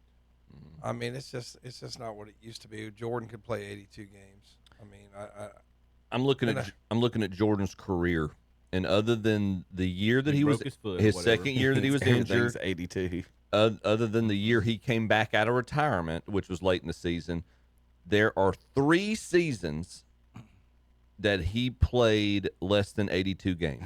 Those 3, he played 81, 80, and 78. He played his last year with Washington. He played all 82 games. When he came out of retirement early in the season, the year before, he played 60 games. 30-game break. We need a rest. Tommy. I got nothing for him. That's your go. That's your go. Go. Got to take a nap. I mean, I don't get it. I mean, I could see a week, but these guys got so much money. I know they want to enjoy their money. Well, if you want to enjoy your money, just retire. Just go out and just retire. You made your money. Shaq made a point this week. I don't know if you guys seen this since we're talking about the NBA, but he said he was talking about Giannis and talking about big markets and stuff. And I think he's on to something here. He said used to be you had to go to a big market to make all this money. He said you don't have to do that anymore. No. He said that's why you're not going to be able to draw everybody to LA and everybody to New York and all this other stuff. He said, why would you want to go? He said, if I was going to be able to make the Supermax that they could in Orlando back then without having to go to the big market, I wouldn't have went for the extra pressure. He said, I would have just done it in Orlando. Yeah. So he made a really good point about that. So there's hope for Charlotte. You know who got mad at him about that though? Penny. Stephen A. Smith. Shocker. Oh, well, but he's an you're talking about he's when an he LA said that. New York guy. LA New York guy. Right. So he said something in the nature of Shaq is wrong because you should want to go to the big cities and all that other stuff. So he made parody. He made so he basically said F Charlotte. Yeah. Right. So and that's all right. The league's been saying that for years. That's how some people are, and that's including the draft lottery. And then we're sitting here looking at the finals, and a lot of the celebrities aren't happy with going to Indianapolis and Oklahoma City is all it is. When they say nobody's watching, nobody cares. The basketball fans care. The people that like it care and are going to watch. They play today at 8. Go ahead, Zach.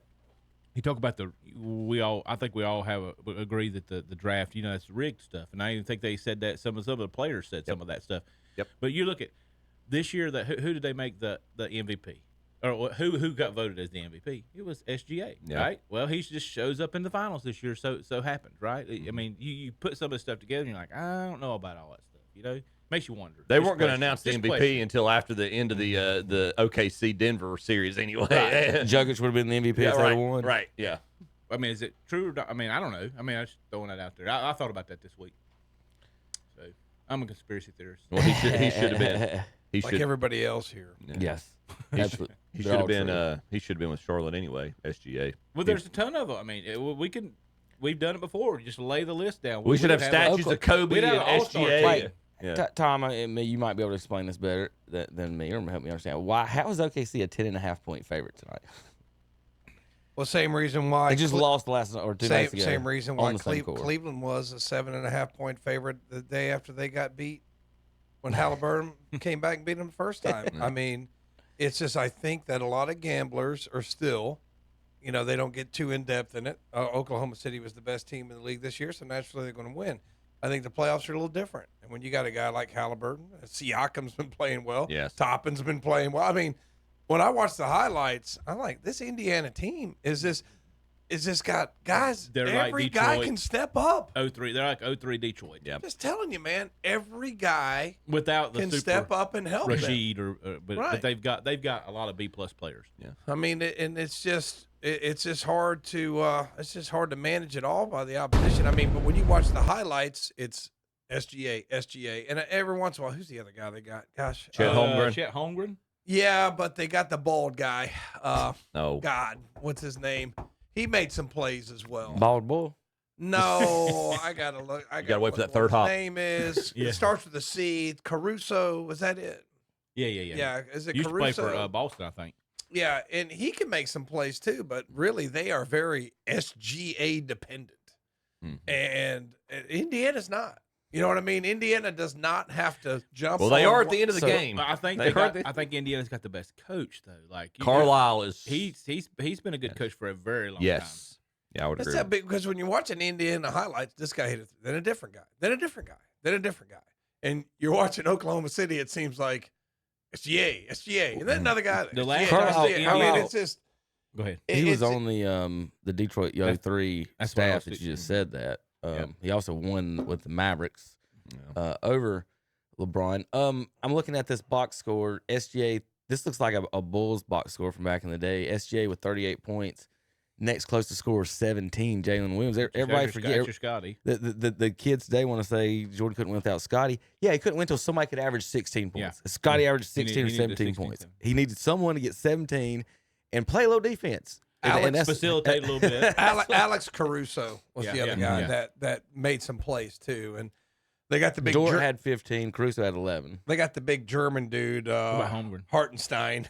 Holmgren had Comes on. 6. You know what? How would you like to drive in the lane against a 7'2" German named Hartenstein? How can you be Holmgren and be the size he is? That and only scares put me 6 up? just thinking about it. The Pacers, Tom, they had 6 players all in the teens and one guy with 9. That's what I'm saying, man. Just watching the highlights. I said this 19, 10, 15, You know who they 14, remind 14, me of? 17, and 9. They remind me like Cleveland was like that to an In extent. the They- regular they were a season. little more Mitchell dependent in some games, but just the way that they had a number of guys who can, if you've got a bunch of guys in the teens, it's hard to just focus in. We're going to lock down on this one guy, and you can't stop SGA. I don't care, but it just seems like it's just the team chemistry, the interdependence of the players on the Pacers. It's just a formula that's worked for them. It's worked for them against the Cavs. It works for them against the Knicks. It's working for them so far. It's only one game, It wouldn't surprise me if Oklahoma City wins this game by 20, though, just based on what's happened. If Indiana comes in and wins it, they're in trouble. Oklahoma City. Oh God, they're in big trouble. That's what happened to Cleveland. Yes. If you lose 2 at home, you're in trouble. I read something, and this seems so insane with what we've seen him do in these playoffs. Is Tyrese Halliburton the one player that was on the U.S. Olympic roster last year that didn't get in and play? He might have been. That's him insane. and Tatum. That's insane to me. They put Derek White over Tyrese Halliburton. I don't even know how White was on the team. I just. Oh my God! I don't. That's And he's embarrassing. about to lead a team to a championship.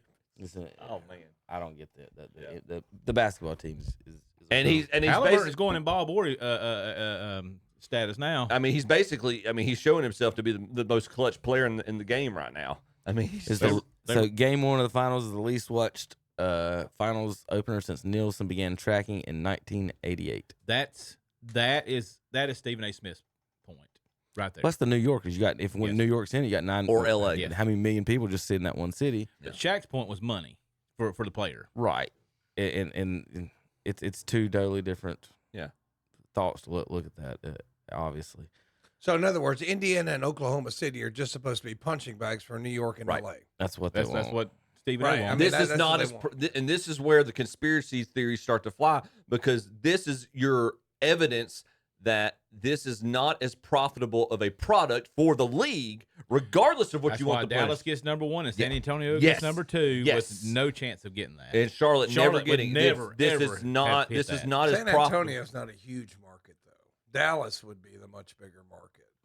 San Antonio has the recent pedigree, though. I would make the argument. Houston's a huge market. So I mean, like those those cities, like I think Houston's the 4th biggest city in America. I mean, you're going to have those big market teams. You're always going to draw more interest. And I just feel sorry for the Clevelands, the Indianas, the Oklahoma cities that, okay, y'all went this time. Okay, we're going to make sure you don't go next time. Right. So, but yeah, I think that's bullet point number 1 right there. That there's motivation for them to manipulate the system.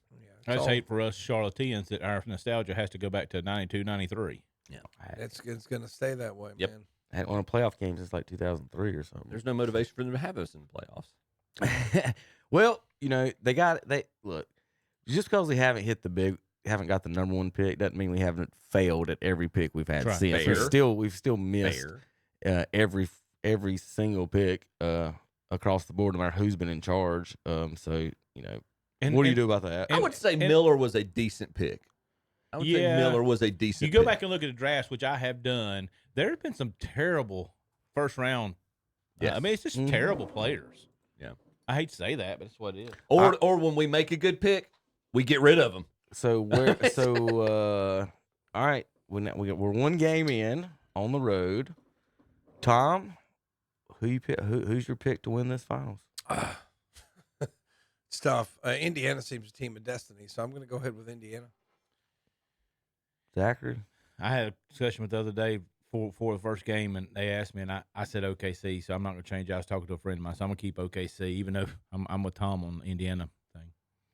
I think Halliburton's making himself out to be the best player in the league, but I think I still say he's going against the best team in the league. It's 1 game. If I'm OKC, let's not panic. We can definitely take 1, if not 2, if not all 3. That's definitely going out there. Halliburton, the best player in the league. Well, he's the best player in the league. He's maybe most clutch player. He's played the best. I'd say he's played probably some of the best ball in the playoffs. He's a clutch player. But yeah, and I would. That's if you want. Yeah, I'll agree with Tom. He's definitely played the most clutch of anybody in the playoffs. Yeah. But I'm still going to stick with OKC. I'm going to Thunder on this one. I think Zach's right on this MVP discussion. They've got to have new stars. They've got to not have any faces of the league. They got to have new something. If OKC don't win it, I expect them to make some type of a move, maybe Kevin Durant or someone else to shake it up a little bit. Possibly, like there's been talks. His list so far, as I've seen, is like San Antonio, Dallas, OKC, and Dallas wasn't one. I'm trying to remember the third one that I saw the other day. Oh, it might be the Knicks, because he wanted to play in New York. He wanted to play the Knicks first time, and they couldn't get on that. They couldn't get on by him and Kyrie for not going to New York. Yeah, you can't drag James Harden anywhere. But that's. I think OKC. I think they're going to do something crazy in the offseason. If they do win it, though, I think they'll keep it together. But I think they're going to win it. The other thing happened this week, Kevin, was Thibodeau got fired. Yeah. The Knicks. Is that fair? Yeah. I mean, stupid. Yeah, I think so too. They're looking at Jason Kidd. They're talking to Jason Kidd. I mean, I know Thibs. He's a defensive kind of guy, and don't play a big rotation, but they overachieved. Would anybody say they didn't overachieve? No, I would agree with you. Made it to the Eastern Conference Finals. Yeah. Well, I mean, if the Celtics aren't hurt and the Cavs don't choke, then they weren't supposed to be there. We weren't supposed to be there, right? Like you're just saying, at all. So, all right. Any other news and notes on the NBA, guys? Basketball. Tom, make your bets on Angel Reese. She's going to miss her first shot tonight. Easy money. He's going to be doing it all the time now. What's their schedule? What's their schedule? It's like it comes and goes. Every once in a while, I get on there and but I've been busy, man. I've been busy, and it's kind of like, what do they say? Idle hands are the devil's workshop. So if you're just busy, then you won't. Like those 2 dudes you showed there, you can tell those guys aren't ever busy.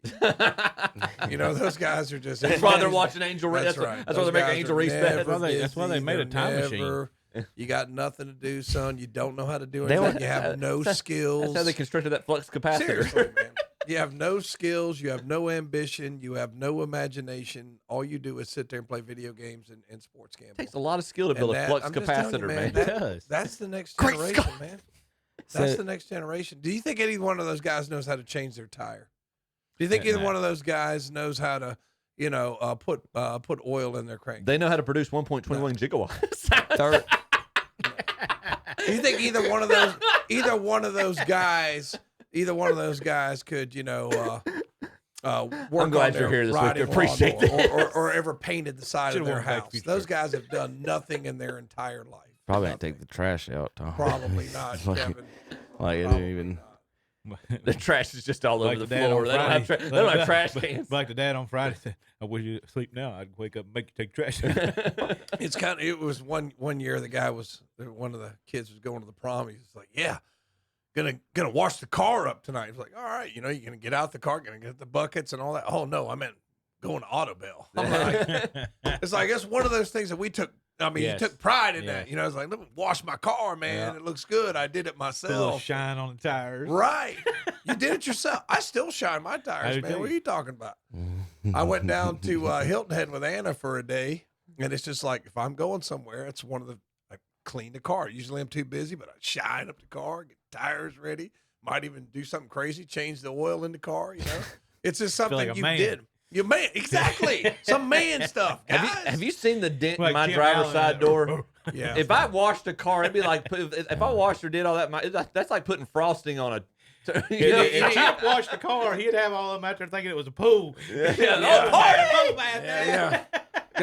Go see my friend Rick for that, man. He'll fix that. He'll fix it. Rick will fix that. Wouldn't take too much. That's concerned. Appreciate that. Wouldn't take too much. Well, you don't seem to be too worried about it. We're good. We're good. You got 6 kids. You got better stuff to spend. 6 But, now. okay, Are we but one of pregnant y'all again? kids go out there and wash my car. I lose count. All right, when we come back, we got to talk a little golf and more. KDCBroadcasting.com. Dr. Robin wants to invite you to the 10-year anniversary block party, Thursday, June 12th from 5 to 7 at Pro Wellness Family Chiropractic on Clark Drive in Lincoln. There will be music, games, and prizes. Enjoy free hot dogs, chips, and soft drinks. Also, cotton candy, popcorn, and beer, and wine will be provided. First come, first serve. Don't miss it. Thursday, June 12th, 5 to 7 p.m. The 10-year anniversary block party at Pro Wellness Family Chiropractic. 644 Clark Drive in Lincoln. Online at prowellness.com. Like them on Facebook too. Enter your dad in the KTC Broadcasting Father's Day contest. Some lucky dad will win a $500 shopping spree at one of our local merchants, plus some other great prizes too. Register today at the Mantilla Mexican Restaurant, Highway 150 West in Cherryville, at Moss Drug on West Franklin Boulevard in Gastonia, at LDP Farms, Highway 18 North in Bellwood, at West End Sales, Highway 18 North in Vale, at the Green Leaf Relief, Highway 150 East in Cherryville, at the Firestone Grill on West Franklin Boulevard in Gastonia, at Norris Merchandise, Highway 18 South in Shelby, at the 3500 Grill, Highway 18 North in Shelby, at Carfair Auto Sales on the Bessemer City Road in Gastonia, and at Hillbilly's Barbecue and Steaks on South Main Street in Lowell. The drawing will be held Friday, June 13th. Be sure to get your dad registered in the KTC Broadcasting Father's Day contest. Chances are this spring and summer, kids will be running through the house right out of the swimming pool. And where will that water go? Right on your floors, of course.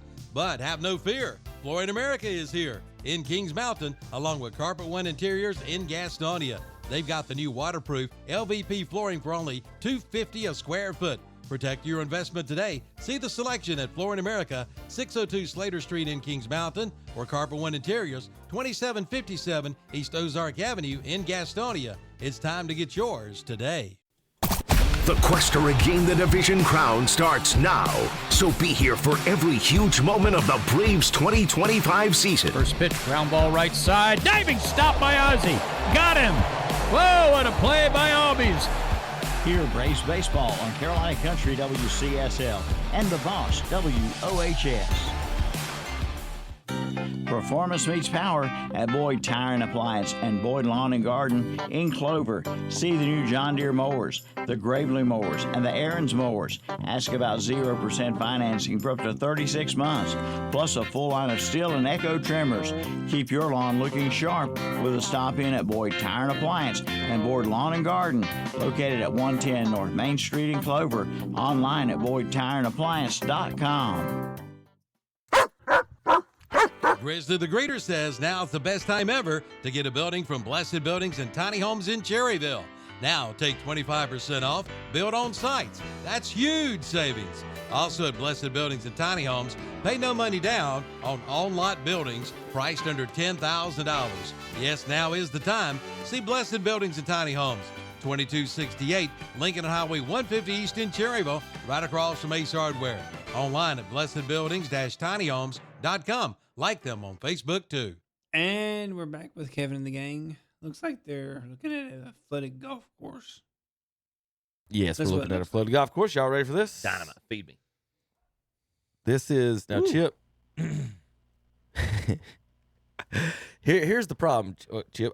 Some of you folks out there in the golf world, some of these new carts don't allow you to leave the cart path. Right. Yes. Really? Yeah. Correct. They'll shut down on you. Yeah. The ones they have the GPSs on them. So some like if they have cart paths only, or you don't want you driving a certain part, they block off the course like a dog. Yeah, it's like the underground invisible dog thing. Invincible pretty fence, much what yes. it is. It'll shut the engine off. We had to push one back about 100 yards one time. So my question is, Chip, what happens when this happens on the course? The tornado hits the course. You're out there. Down the yellow brick road. And then the cart path goes beep, beep, beep, beep, beep. Yeah. Do you sue the course for that? Whoa. Follow the yellow brick road. Wow, that's cool. I'm getting out of the cart. That's what I'm saying. I was just curious, like, man, I'd hate to be in one of those carts when the thing shut down. If that's when the big rains hit. Mind you're talking about those carts shutting down. I didn't know that, but just know new technology will probably shut your cars down if they want to shut you down. That's exactly what. Yep. And the people at home didn't get to see. I didn't switch it over there, but yeah, it's just a little nader coming over the golf course there. Nader. Hit that one in the wind, boys. Just see if it'll carry to the green. I can get to the green in this. Hey, that gives a whole new context. I'm gonna play it up against the wind. Shoes. A little fade. Oh man. No, so yeah, I get why they do it, but I don't think they've ever thought that through. I know I've raced plenty of storms back to the clubhouse before across you play till it dumps on you and then take off or been caught out there in the storm as well. Yeah. How about I don't know if you've seen this Bryson DeChambeau.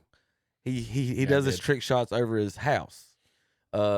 He's setting up here a green to the trick shot over the White House. So it's a hole-in-one challenge where you can't see the hole and he hits balls over houses and stuff. And this is him setting up the green and practicing out at the White House. Of course, the president's a big golf fan, but there's the new green, Tom, on the White House lawn. That's actually pretty cool. Now, they said they had that for years. That's what I say. That ain't a new green. Well, one of the presidents took it away, and then somebody came back in and put it back in. I can't remember how that. I think they was talking about it the other day. I want to say Nixon is who had it installed, and then like you said, I think somebody got away from it, and then they've brought it back. So, you may be able to explain this to some of the folks out there, Chip. Max Homa has not missed a major since 2019. Mm-hmm. One of the top players in the world, and he's walking and carrying his own bag and did not qualify for the U.S. Open. So Max has gone through, similar to Victor Hovland, these two guys this time last year, especially 2 years ago, were probably two of the hottest golfers on the planet. And then last offseason, they both started trying to go. Well, Hovland last year, Max this offseason decided to go through a swing change and an equipment change. And from my understanding, Max has just struggled to kind of get into a rhythm with his new equipment and with the new swing, and he's seen his results drop. And how is he not qualified? He was qualified for Augusta this year because he was runner up. Or it was in the top 5 2 years ago. So he played. So he didn't have to worry about qualifying. His play has dropped off since then. Mm-hmm. So he's not. I don't think he performed well in the U.S. Open last year. So he wasn't an automatic qualifier for that. So he's no longer in the top 50. And so a lot of the automatic qualifiers that normally get you in, he's no longer eligible for. And there's a lot of players that aren't. Ricky Fowler was in the same qualifier that he was. There's several big names. They had a 5-man playoff because Homa 3-putted the 18th. Mm-hmm. and he could have won with He a 2-putt. could have been in if he with a 2-putt. And end up 3-putting in a 5-way tie and didn't. Cameron Young, who was the runner-up at the Open Championship last time it was at St. Andrews, is actually the one who got the qualifier. I don't get why you are as good as you are and has been successful as you have been, and you change your swing and everything, and then you go with new equipment. I would just stay with what what got me there. But that's just me. Obviously, I'm sure there's Zach. I don't disagree with that point. Obviously, there's things around the scenes. I had 2 years ago. About a year and a half ago. I remember looking at Victor Hovland with the way he competed at the Ryder Cup 2 years ago, and I looked at my wife and I said, that's my pick for the Masters in April. And between the Ryder Cup and two Masters ago, he went through a swing change and just everything just kind of, I won't say fell apart, but he definitely trended downward. And I'm like, why did you do that? I felt like he was in such a good groove, but it's always Tiger Woods wins the career Grand Slam, wins the calendar slam, the Tiger Slam in 2000 with Butch Harmon as his swing instructor. What does he do? A few years later, fires Butch Harmon, brings in Hank Haney. They're always wanting to one up. They're always wanting to try to get better. So it is weird how like the smallest of little things. They're all of course head cases, obviously, because like you just said, like we was talking about. I'm about to show you some more aim point stuff. If your putt, the percentage that these guys hit their putts is so much lower than people actually think. Like most people are getting up there putting it close. They're 2-putting. That's what golf is. And if you hit a few, you got some birdies, and you get hot, you hit a few. But the aim points and them the changing of the putters and the clubs, some of that sponsorship stuff, obviously. But like you're saying, the swing coaches and stuff, like if your swing got you here, like you're just saying, like nobody's telling Scheffler to change anything right now, are they? As soon as he starts playing bad, now they'll start saying, well, maybe you should stop doing this. Maybe you wonder why you're feeling uncomfortable because you ain't never played like that. Right? It don't make sense. Yeah. All right, here's another adventures in aim point.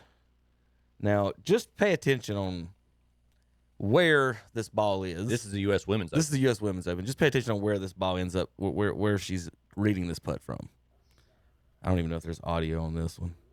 Probably not. But she's got her caddy in front of her. She's aim pointing. We're reading it. And let's see if we got this read right, Chip. Where? 15 feet off the green. 15 yards off the green. Explain that to me. Somebody, whoever's in charge, put them on the clock.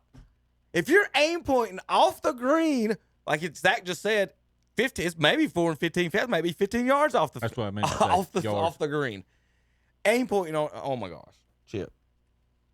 To Tom's point last week, there needs to be a shot clock. They need to have a shot clock, and I'm not opposed to that at all. They need to go back and use the original equipment.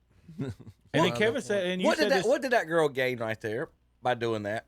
That's what I want to explain to. Like, if I look at the one up on the green waiting to putt, like, what's this lady just hurry up? The good thing is the one sitting up there reading her putt like you're supposed to. I'm just telling you, if you're watching this on TV, you can get up, go take a leak, order a pizza, come back, and still got the same thing going on. I mean, it's just this dumb lady is reading aim pointing from. Oh my God, I just can't. Like, there's more rough than there is green. Here's my other thing. Like, I'm not very good at golf. I just sold a 62-degree loft wedge, but it seems like they made those.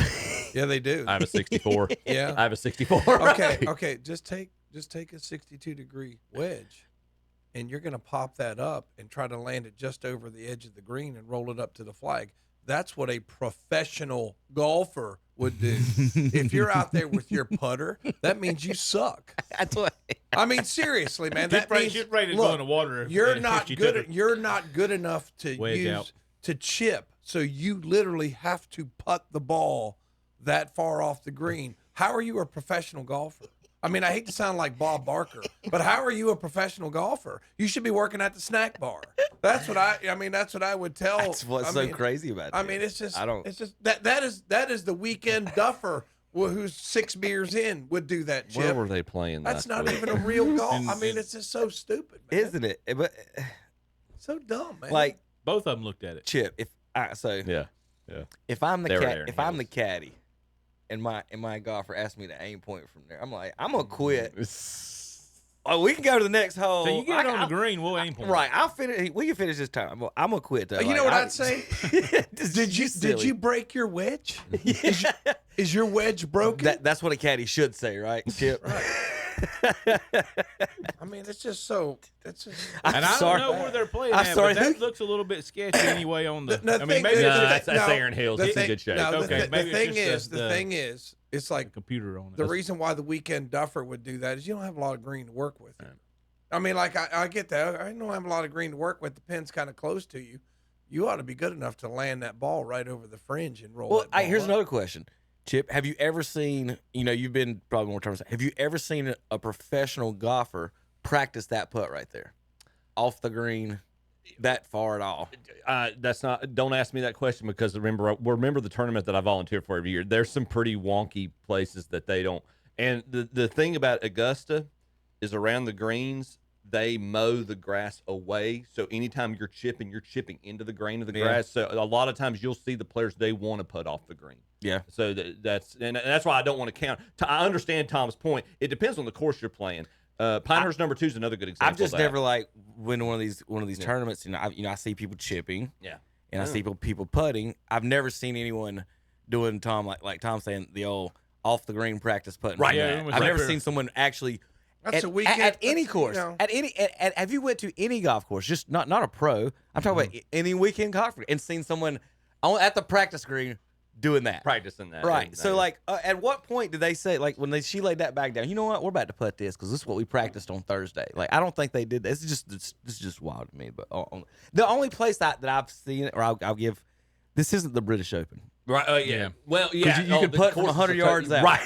Up the middle of the fairway. Well, so much of the links courses is bump and run anyway. That's right. To your point. Yeah. This is not a links course. That's a very fair point. But the thing cracking me up is the other lady up on the green just taking a nap, squatting down, reading her putt like you're supposed to. The amount of time is what's insane to me on this. I'd be screaming from the peanut gallery. Is your wedge broken? Like if you're the caddy, do you not say, well, who gave you the putter? Like, all right, here's the shot of the week in golf. I know you saw Jordan. I mean, oh gosh, yeah, it was a Spieth, wasn't it? Yeah, Yep, Jordan Spieth Spieth. almost murdered this man. We're gonna start with the tee shot. I don't know how that happened. Where's Chip in the background? There's Chip. Let's see.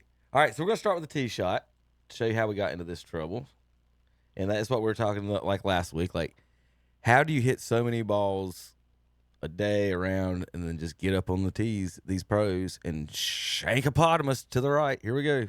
Here's Spieth. Where's my play button? Got an 8-iron in his hand. So, pretty decent. Heads up. Oh, all right. Lord. So, folks, don't stand in front of the golf balls. This is the dumbest thing I've ever seen in my life. Especially when you just shanked one. It's a lot amount of trust right there. Dumbest thing. You do not stand in front of the golfers. And I can't believe they don't back them up anyway. You get somebody killed. Oh, it's about to. Spieth's he's in the rough on the side of a hill. He just, like you just said, he already shanked one that way. This ain't even a good spot at all. So watch this one. Just watch the guy in the yellow shirt. That's who I thought was going to get it. Oh, yeah. And he caught the very middle of the golf ball that went about 60 yards. What's the guy in the yellow? I thought this was just going to bean them. Oh, it buzzed the tower barely. Missed him. How about that guy was recording, and he got the shot of that ball going by his head. Correct. And look at this. Gets up and down for par. Yeah. Then hits the 15-footer. That's a Jordan Spieth par right there for you right now. That is the ugliest four I've ever seen. Tell him, Frank. He about killed a guy. Shanked the first shot. Killed a guy on the second one. Par. Frank Nobelo's commentary. If that would have went off your head, I wouldn't have got my par. Right. Now here it is. Here's it coming right at you. Look alive. Whoa!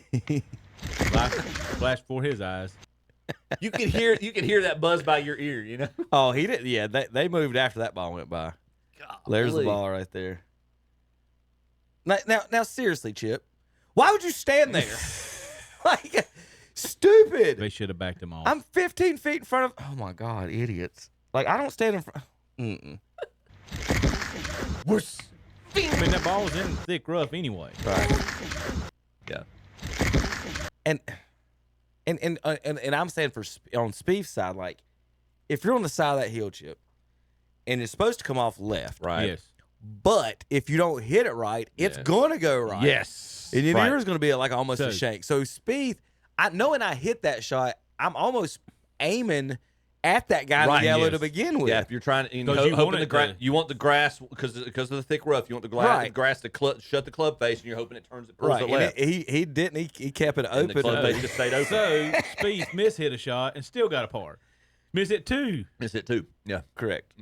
That's golf. You could hit and that's what sucks is golf.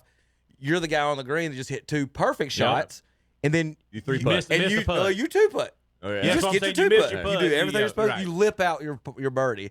So you actually made three really good shots, and then this jackwagon got the same thing. They don't make you draw no diagrams. You just have to write a number down on the card. All right, the most PGA Tour wins by 4 strokes in the last 40 seasons. Trivia time. Tiger. Tiger's number 1. I'm not going to give you that number. Yeah. Scheffler is tied for 4th with 7 with 3 other guys. In the last how many years? 40 years. Most 4-stroke wins in the last 40 We're years. going back to 85. Scheffler's got 85. 7 with 3 other guys. 85 These aren't that old people. These aren't. They're not old. No. Okay. All right. I was going Got to to guess. be Tiger. All Yeah, he 90, was all one. 90s guys and 2000s guys. I was going to guess. Phil? I was going to guess Greg. Phil Norman. is tied with Scheffler with 7. Not Greg Norman.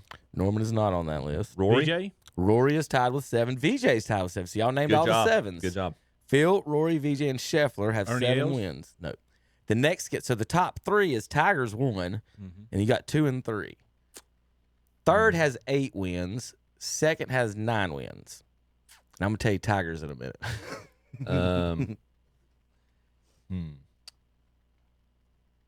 You're probably gonna be surprised by both of them. To be Speed. honest, no. No way. DeChambeau. No way it's David Duval, is it? One of them's the no, not Devon. One of them's a live guy. Other guy, I think he's on the senior tour now. Second place on the senior tour. He's a Tar Heel too. Davis Love? Yep. Oh yeah. Davis that's Love a is good one. second all time. I can He's see number Davis Love was 2. really good in He was- the mid-90s. he was very good. He's Very- number 2 in the last 40 Probably years. under Four-stroke underachieved wins. in the majors. Dustin Johnson is 3rd. Oh, That's DJ. what I meant. That's what- okay. yep. That's good. So yeah. those have 7, 8, and 9 wins, right? That one surprises me. How many does Tiger have? 24.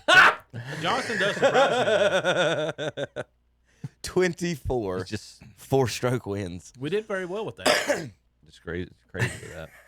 VJ was an anomaly there for a while too, though. Any picks next week for the U.S. Open? He was pretty well. I was about to look at that rough and everything right Yeah. now. Oh, yeah. VJ was body I'm not type picking long Homer. like Scheffler is too, though. Almost, real smooth. VJ swing, was just a machine. real smooth. He was swing. just a machine. Played every week. He's the one guy in Tiger's prime Yes. that supplanted him as number 1 in the world for a brief He was moment. a thorn. He was just he was the one who didn't. He was probably the one out of the big ones who competed in Tiger's heyday, Phil and Ernie. He's the one who probably didn't let Tiger get in his head as much as the other ones did. Ernie self-admittedly said, he's like, I thought I was going to have a fantastic career, and this guy comes along and just totally, I thought I would have double-digit majors, and he just came along and just ran roughshod on us. And I think Phil kind of said that he alludes to the same thing. He's never said it outright like that. There's DeChambeau showing off the rough here at Oakmont. He's playing at 6 inches. They're supposed to cut it to 5. They're supposed to. So, that's all right, Tom. He didn't put that, did he? Why don't you show that lady that video right I there? don't think you can put out of that stuff. Right. That ain't a landing area. But look, Look at that. You got to be pretty strong to get that ball out. I mean, Did you see his arms? yeah, you just have to be pretty strong to do that. So They're going. don't think you can just go home and do that, guys. I mean, They're going to probably one of the most. It's gonna hurt some wrists and everything else when it yanks that club. See how he doesn't have to swing that hard. You would have to swing so hard to get that out. They're going to one of the historic U.S. Open courses in the rotation. Oakmont's hosted more U.S. Opens than any other course, including Pebble Beach, including Pinehurst No. 2. Of course, it's the course that hosted probably the first big matchup between Jack and Arnold back in 1960. Is really Jack's coming out party. His first professional win was the U.S. Open at Oakmont, and he really had to. It was in Arnie's backyard because Arnold's from Pennsylvania, and so Jack had a very there was a lot of animosity in the crowd, I guess I should say. As Jack diplomatically likes to say, early on in his career, he wore the black hat to Arnold's white hat with Arnie's Army. But yeah, it's did you hear the news about the course? Mm-mm. They're changing the name. Really? They're taking the word oak off because they've torn down all the trees. Now it's just gonna be Mont. Mont. Look at that. Why'd they I'm take just- out all the trees? Oh, That's what they're doing now. did they really do that? yeah, look they at cleared a lot of it out. No, they're not renaming it, but they took all the trees out, so there's no more oak trees at Oakmont. Yeah. Wow. Look at the picture. That's what golf courses are doing now. The golfers hate the trees. I like them. I think I don't like being able to hit another hole. That's one of the things about Pine Valley, which not a lot of folks don't realize, consistently ranked one of the top 3 courses in the world every year, but people don't know about it because it doesn't host a major tournament. It's in New Jersey, and one of the things, the allures is you're not supposed to be able to see any other hole from the hole you're on, correct? Because of the view, and it's to your point. That's what I like. I don't like playing with the guy that hits it over on the 2 holes later and then comes back for his par. And then you have some of the naturalist people who like, or the traditionalist people who like kind of the links style of not a lot of trees and be able to see all the terrain around you. I would like to play a links course one time where it bounces like that. Yeah, But that's not my game though. So it would be annoying to me. It's very, I'll tell you what, with the topography, you wouldn't know where you were. Because everything's just flat. Like they asked Tiger about it one time. Like, have you ever gone and play St. Andrews just like on an off week? He's like, I'd have trouble doing it. He says, because when I'm here, I'm aiming for television towers. Okay. He's those are your aim points because the terrain just looks the same. It's just flat rolling hills. Everything looks the same. But no, I'd like to play it just to say. Obviously, I played St. Andrews, and there's some other courses over there that'd be just for the historical connection. Like to say I played, but.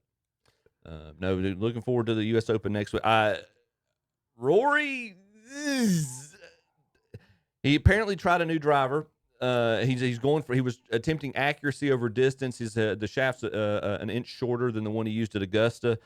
Not sure if he's comfortable with it because he shot his second worst round as a professional yesterday and missed the cut at the Canadian Open. Finished 12 over par. Yes, wasn't very, very accurate. So yeah, I think he's I don't know if he's coming in sharp form for Oakmont. I think he's not really necessarily gearing up for this tournament. He wants to win the Open at Royal Portrush because it's in his home country of Northern Ireland. So I think you give him another month. I think he'll be back up raring to go. 07 Oakmont was the highest scoring average at plus 5.5, 5.6. Wingfoot was second, Bethpage third.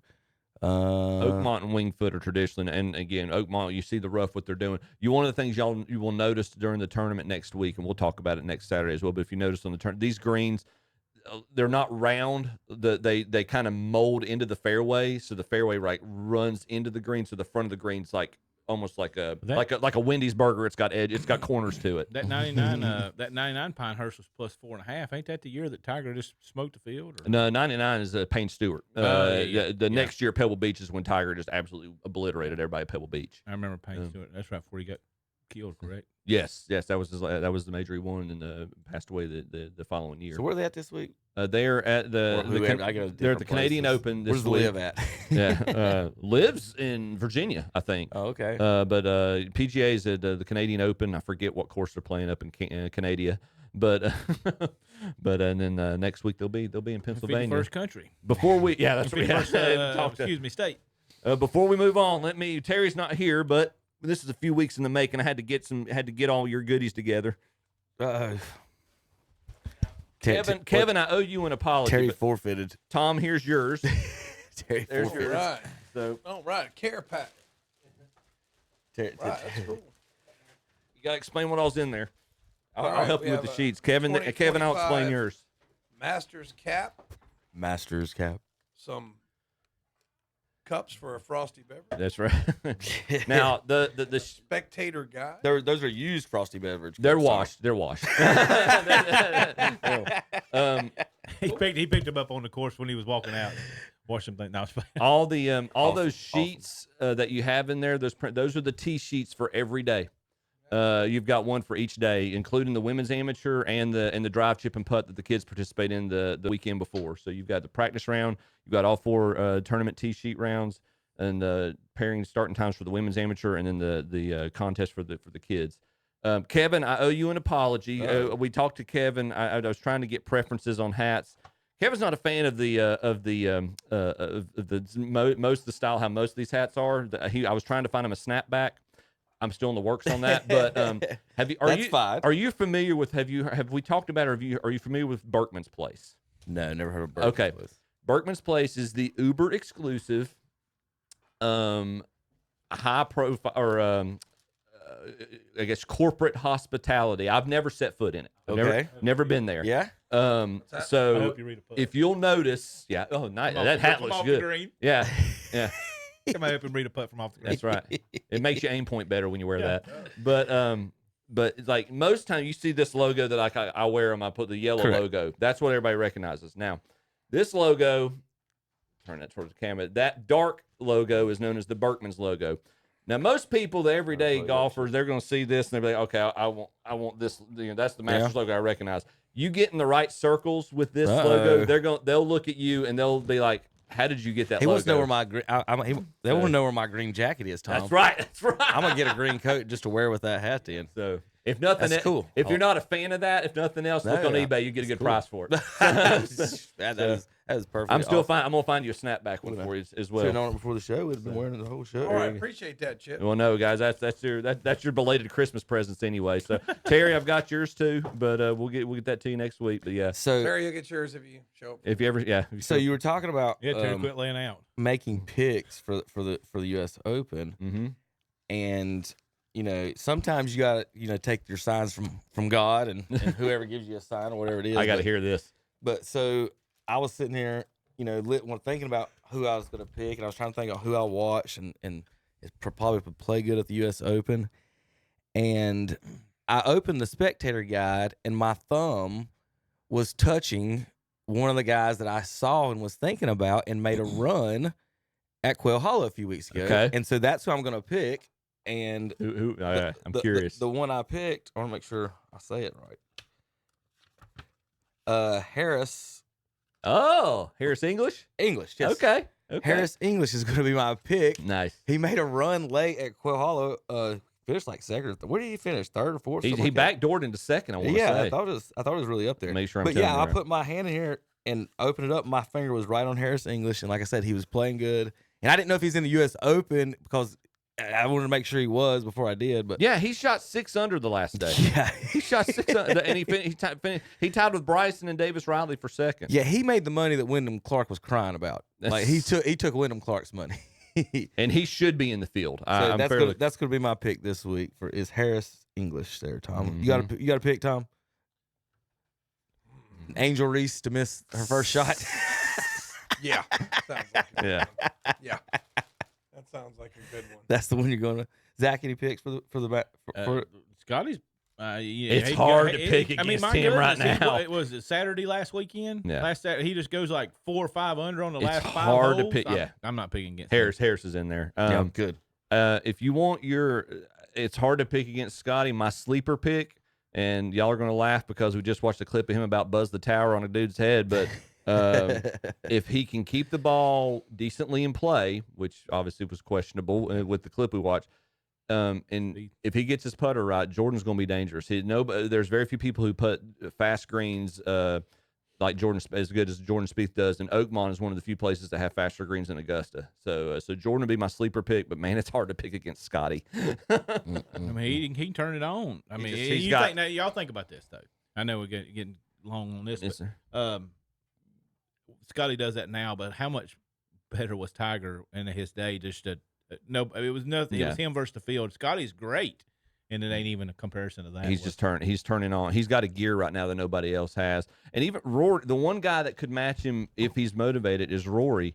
And Rory even said it this week. He's inconsistent. Well, when he I can't pull for Rory. I don't know why. He's just inconsistent. He looks like, well, anyway. When he went on the interview, when they interviewed him his first time back at the Canadian Open earlier this week, he said he kind of admitted it. He said, "Look, when you've been motivated for the past decade about trying to win one event, and you get that and you achieve that goal," he says it's hard to kind of it's hard to get yourself pumped up to that same level again. And I mean, at least he recognizes it. I think it'll take going to Portrush to get him back motivated. It's like he really wants to win in his home country, the Open Championship. So we'll see what he does next month.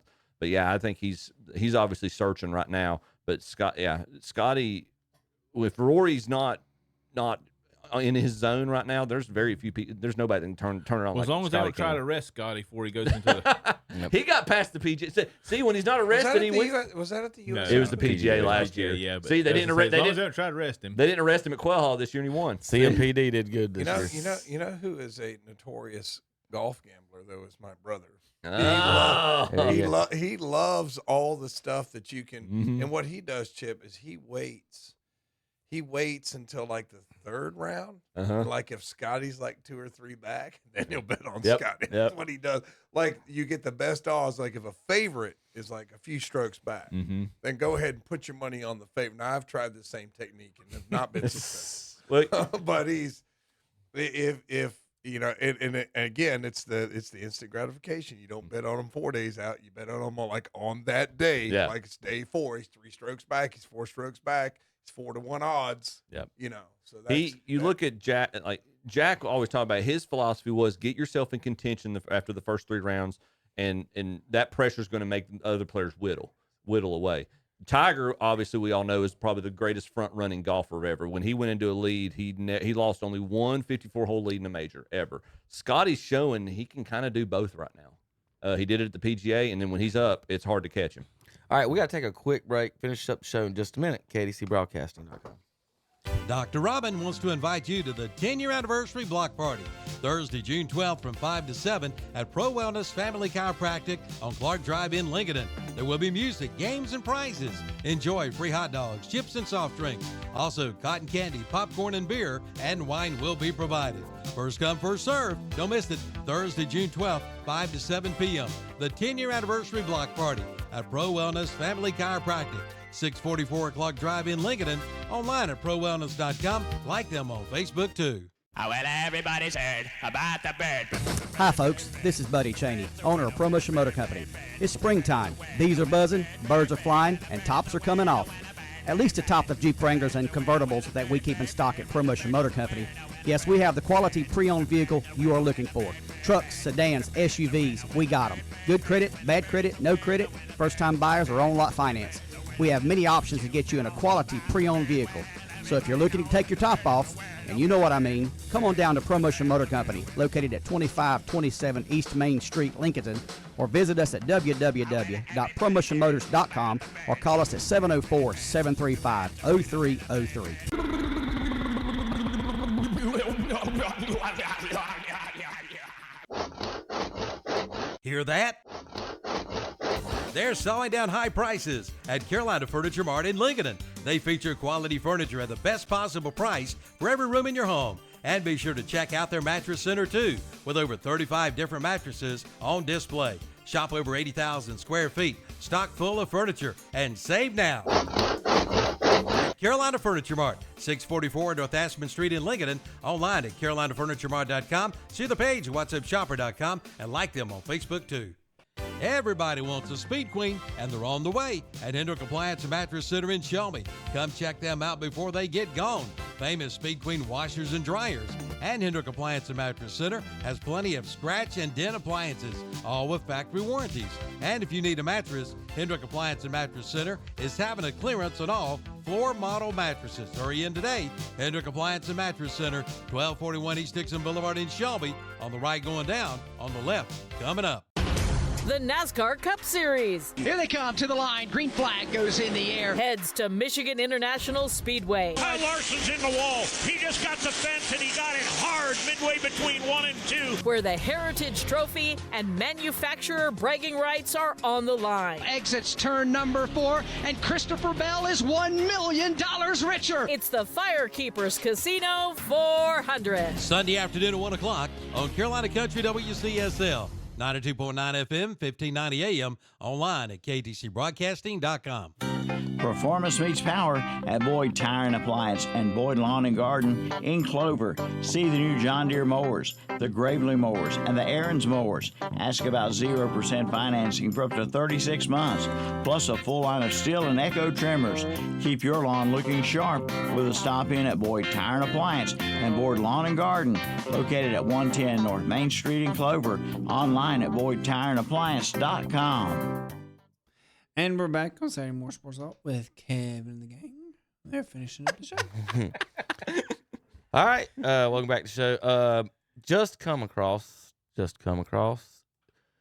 Judge okays $2.8 billion settlement to pay NCAA athletes back pay through 2016, paving the way for institutions to directly now pay the student athletes themselves as employees. So there you go. Where's my back pay? How much? How much you want for that? how much do Gardner Webb cross country and track distance runners get? None of that $2.8 billion. That is pretty cool that you did that, though, Chip. Well, that is pretty cool. I wish I would have been able to do something like that in college. It's one thing they're talking about a cap. Come on, y'all can't. That's one of my proudest parts, Tom. Is I'm Gardner Webb's first Division I cross country all conference runner. Put you in the Hall of Fame. No, I'm seriously, not that. Put it in the. We got guys much better. When I get 20 minutes on the treadmill at Planet Fitness, I feel like I've accomplished it. That's me anymore. I run to the bathroom and I run to the fridge now. Well, I have to do. You know what? I have to do that. I know. I'm off topic because Kevin's talking NCAA, but because I officiate soccer and I see so many big-bellied guys that can't finish the game, it's like I have to do a little bit. But once you introduce money into something, Kevin, it's and I'm a capitalist. Like I don't like to do stuff for free either. Tom likes to get paid so he can go out to eat, but at the same time, at some level, it's corruption. I mean, it's going to corrupt the game. And we're going to see more, elite dominance that Kevin hates, which I don't, blame him. I think it's gonna. I think people are worried about that, and I think it's gonna make it. I think it's gonna make it better because. But Kevin, who's got deeper pockets, Appalachian State or Ohio? No, but you gotta listen to this. This is the difference, Tom. So what's your budget? Just give me a number.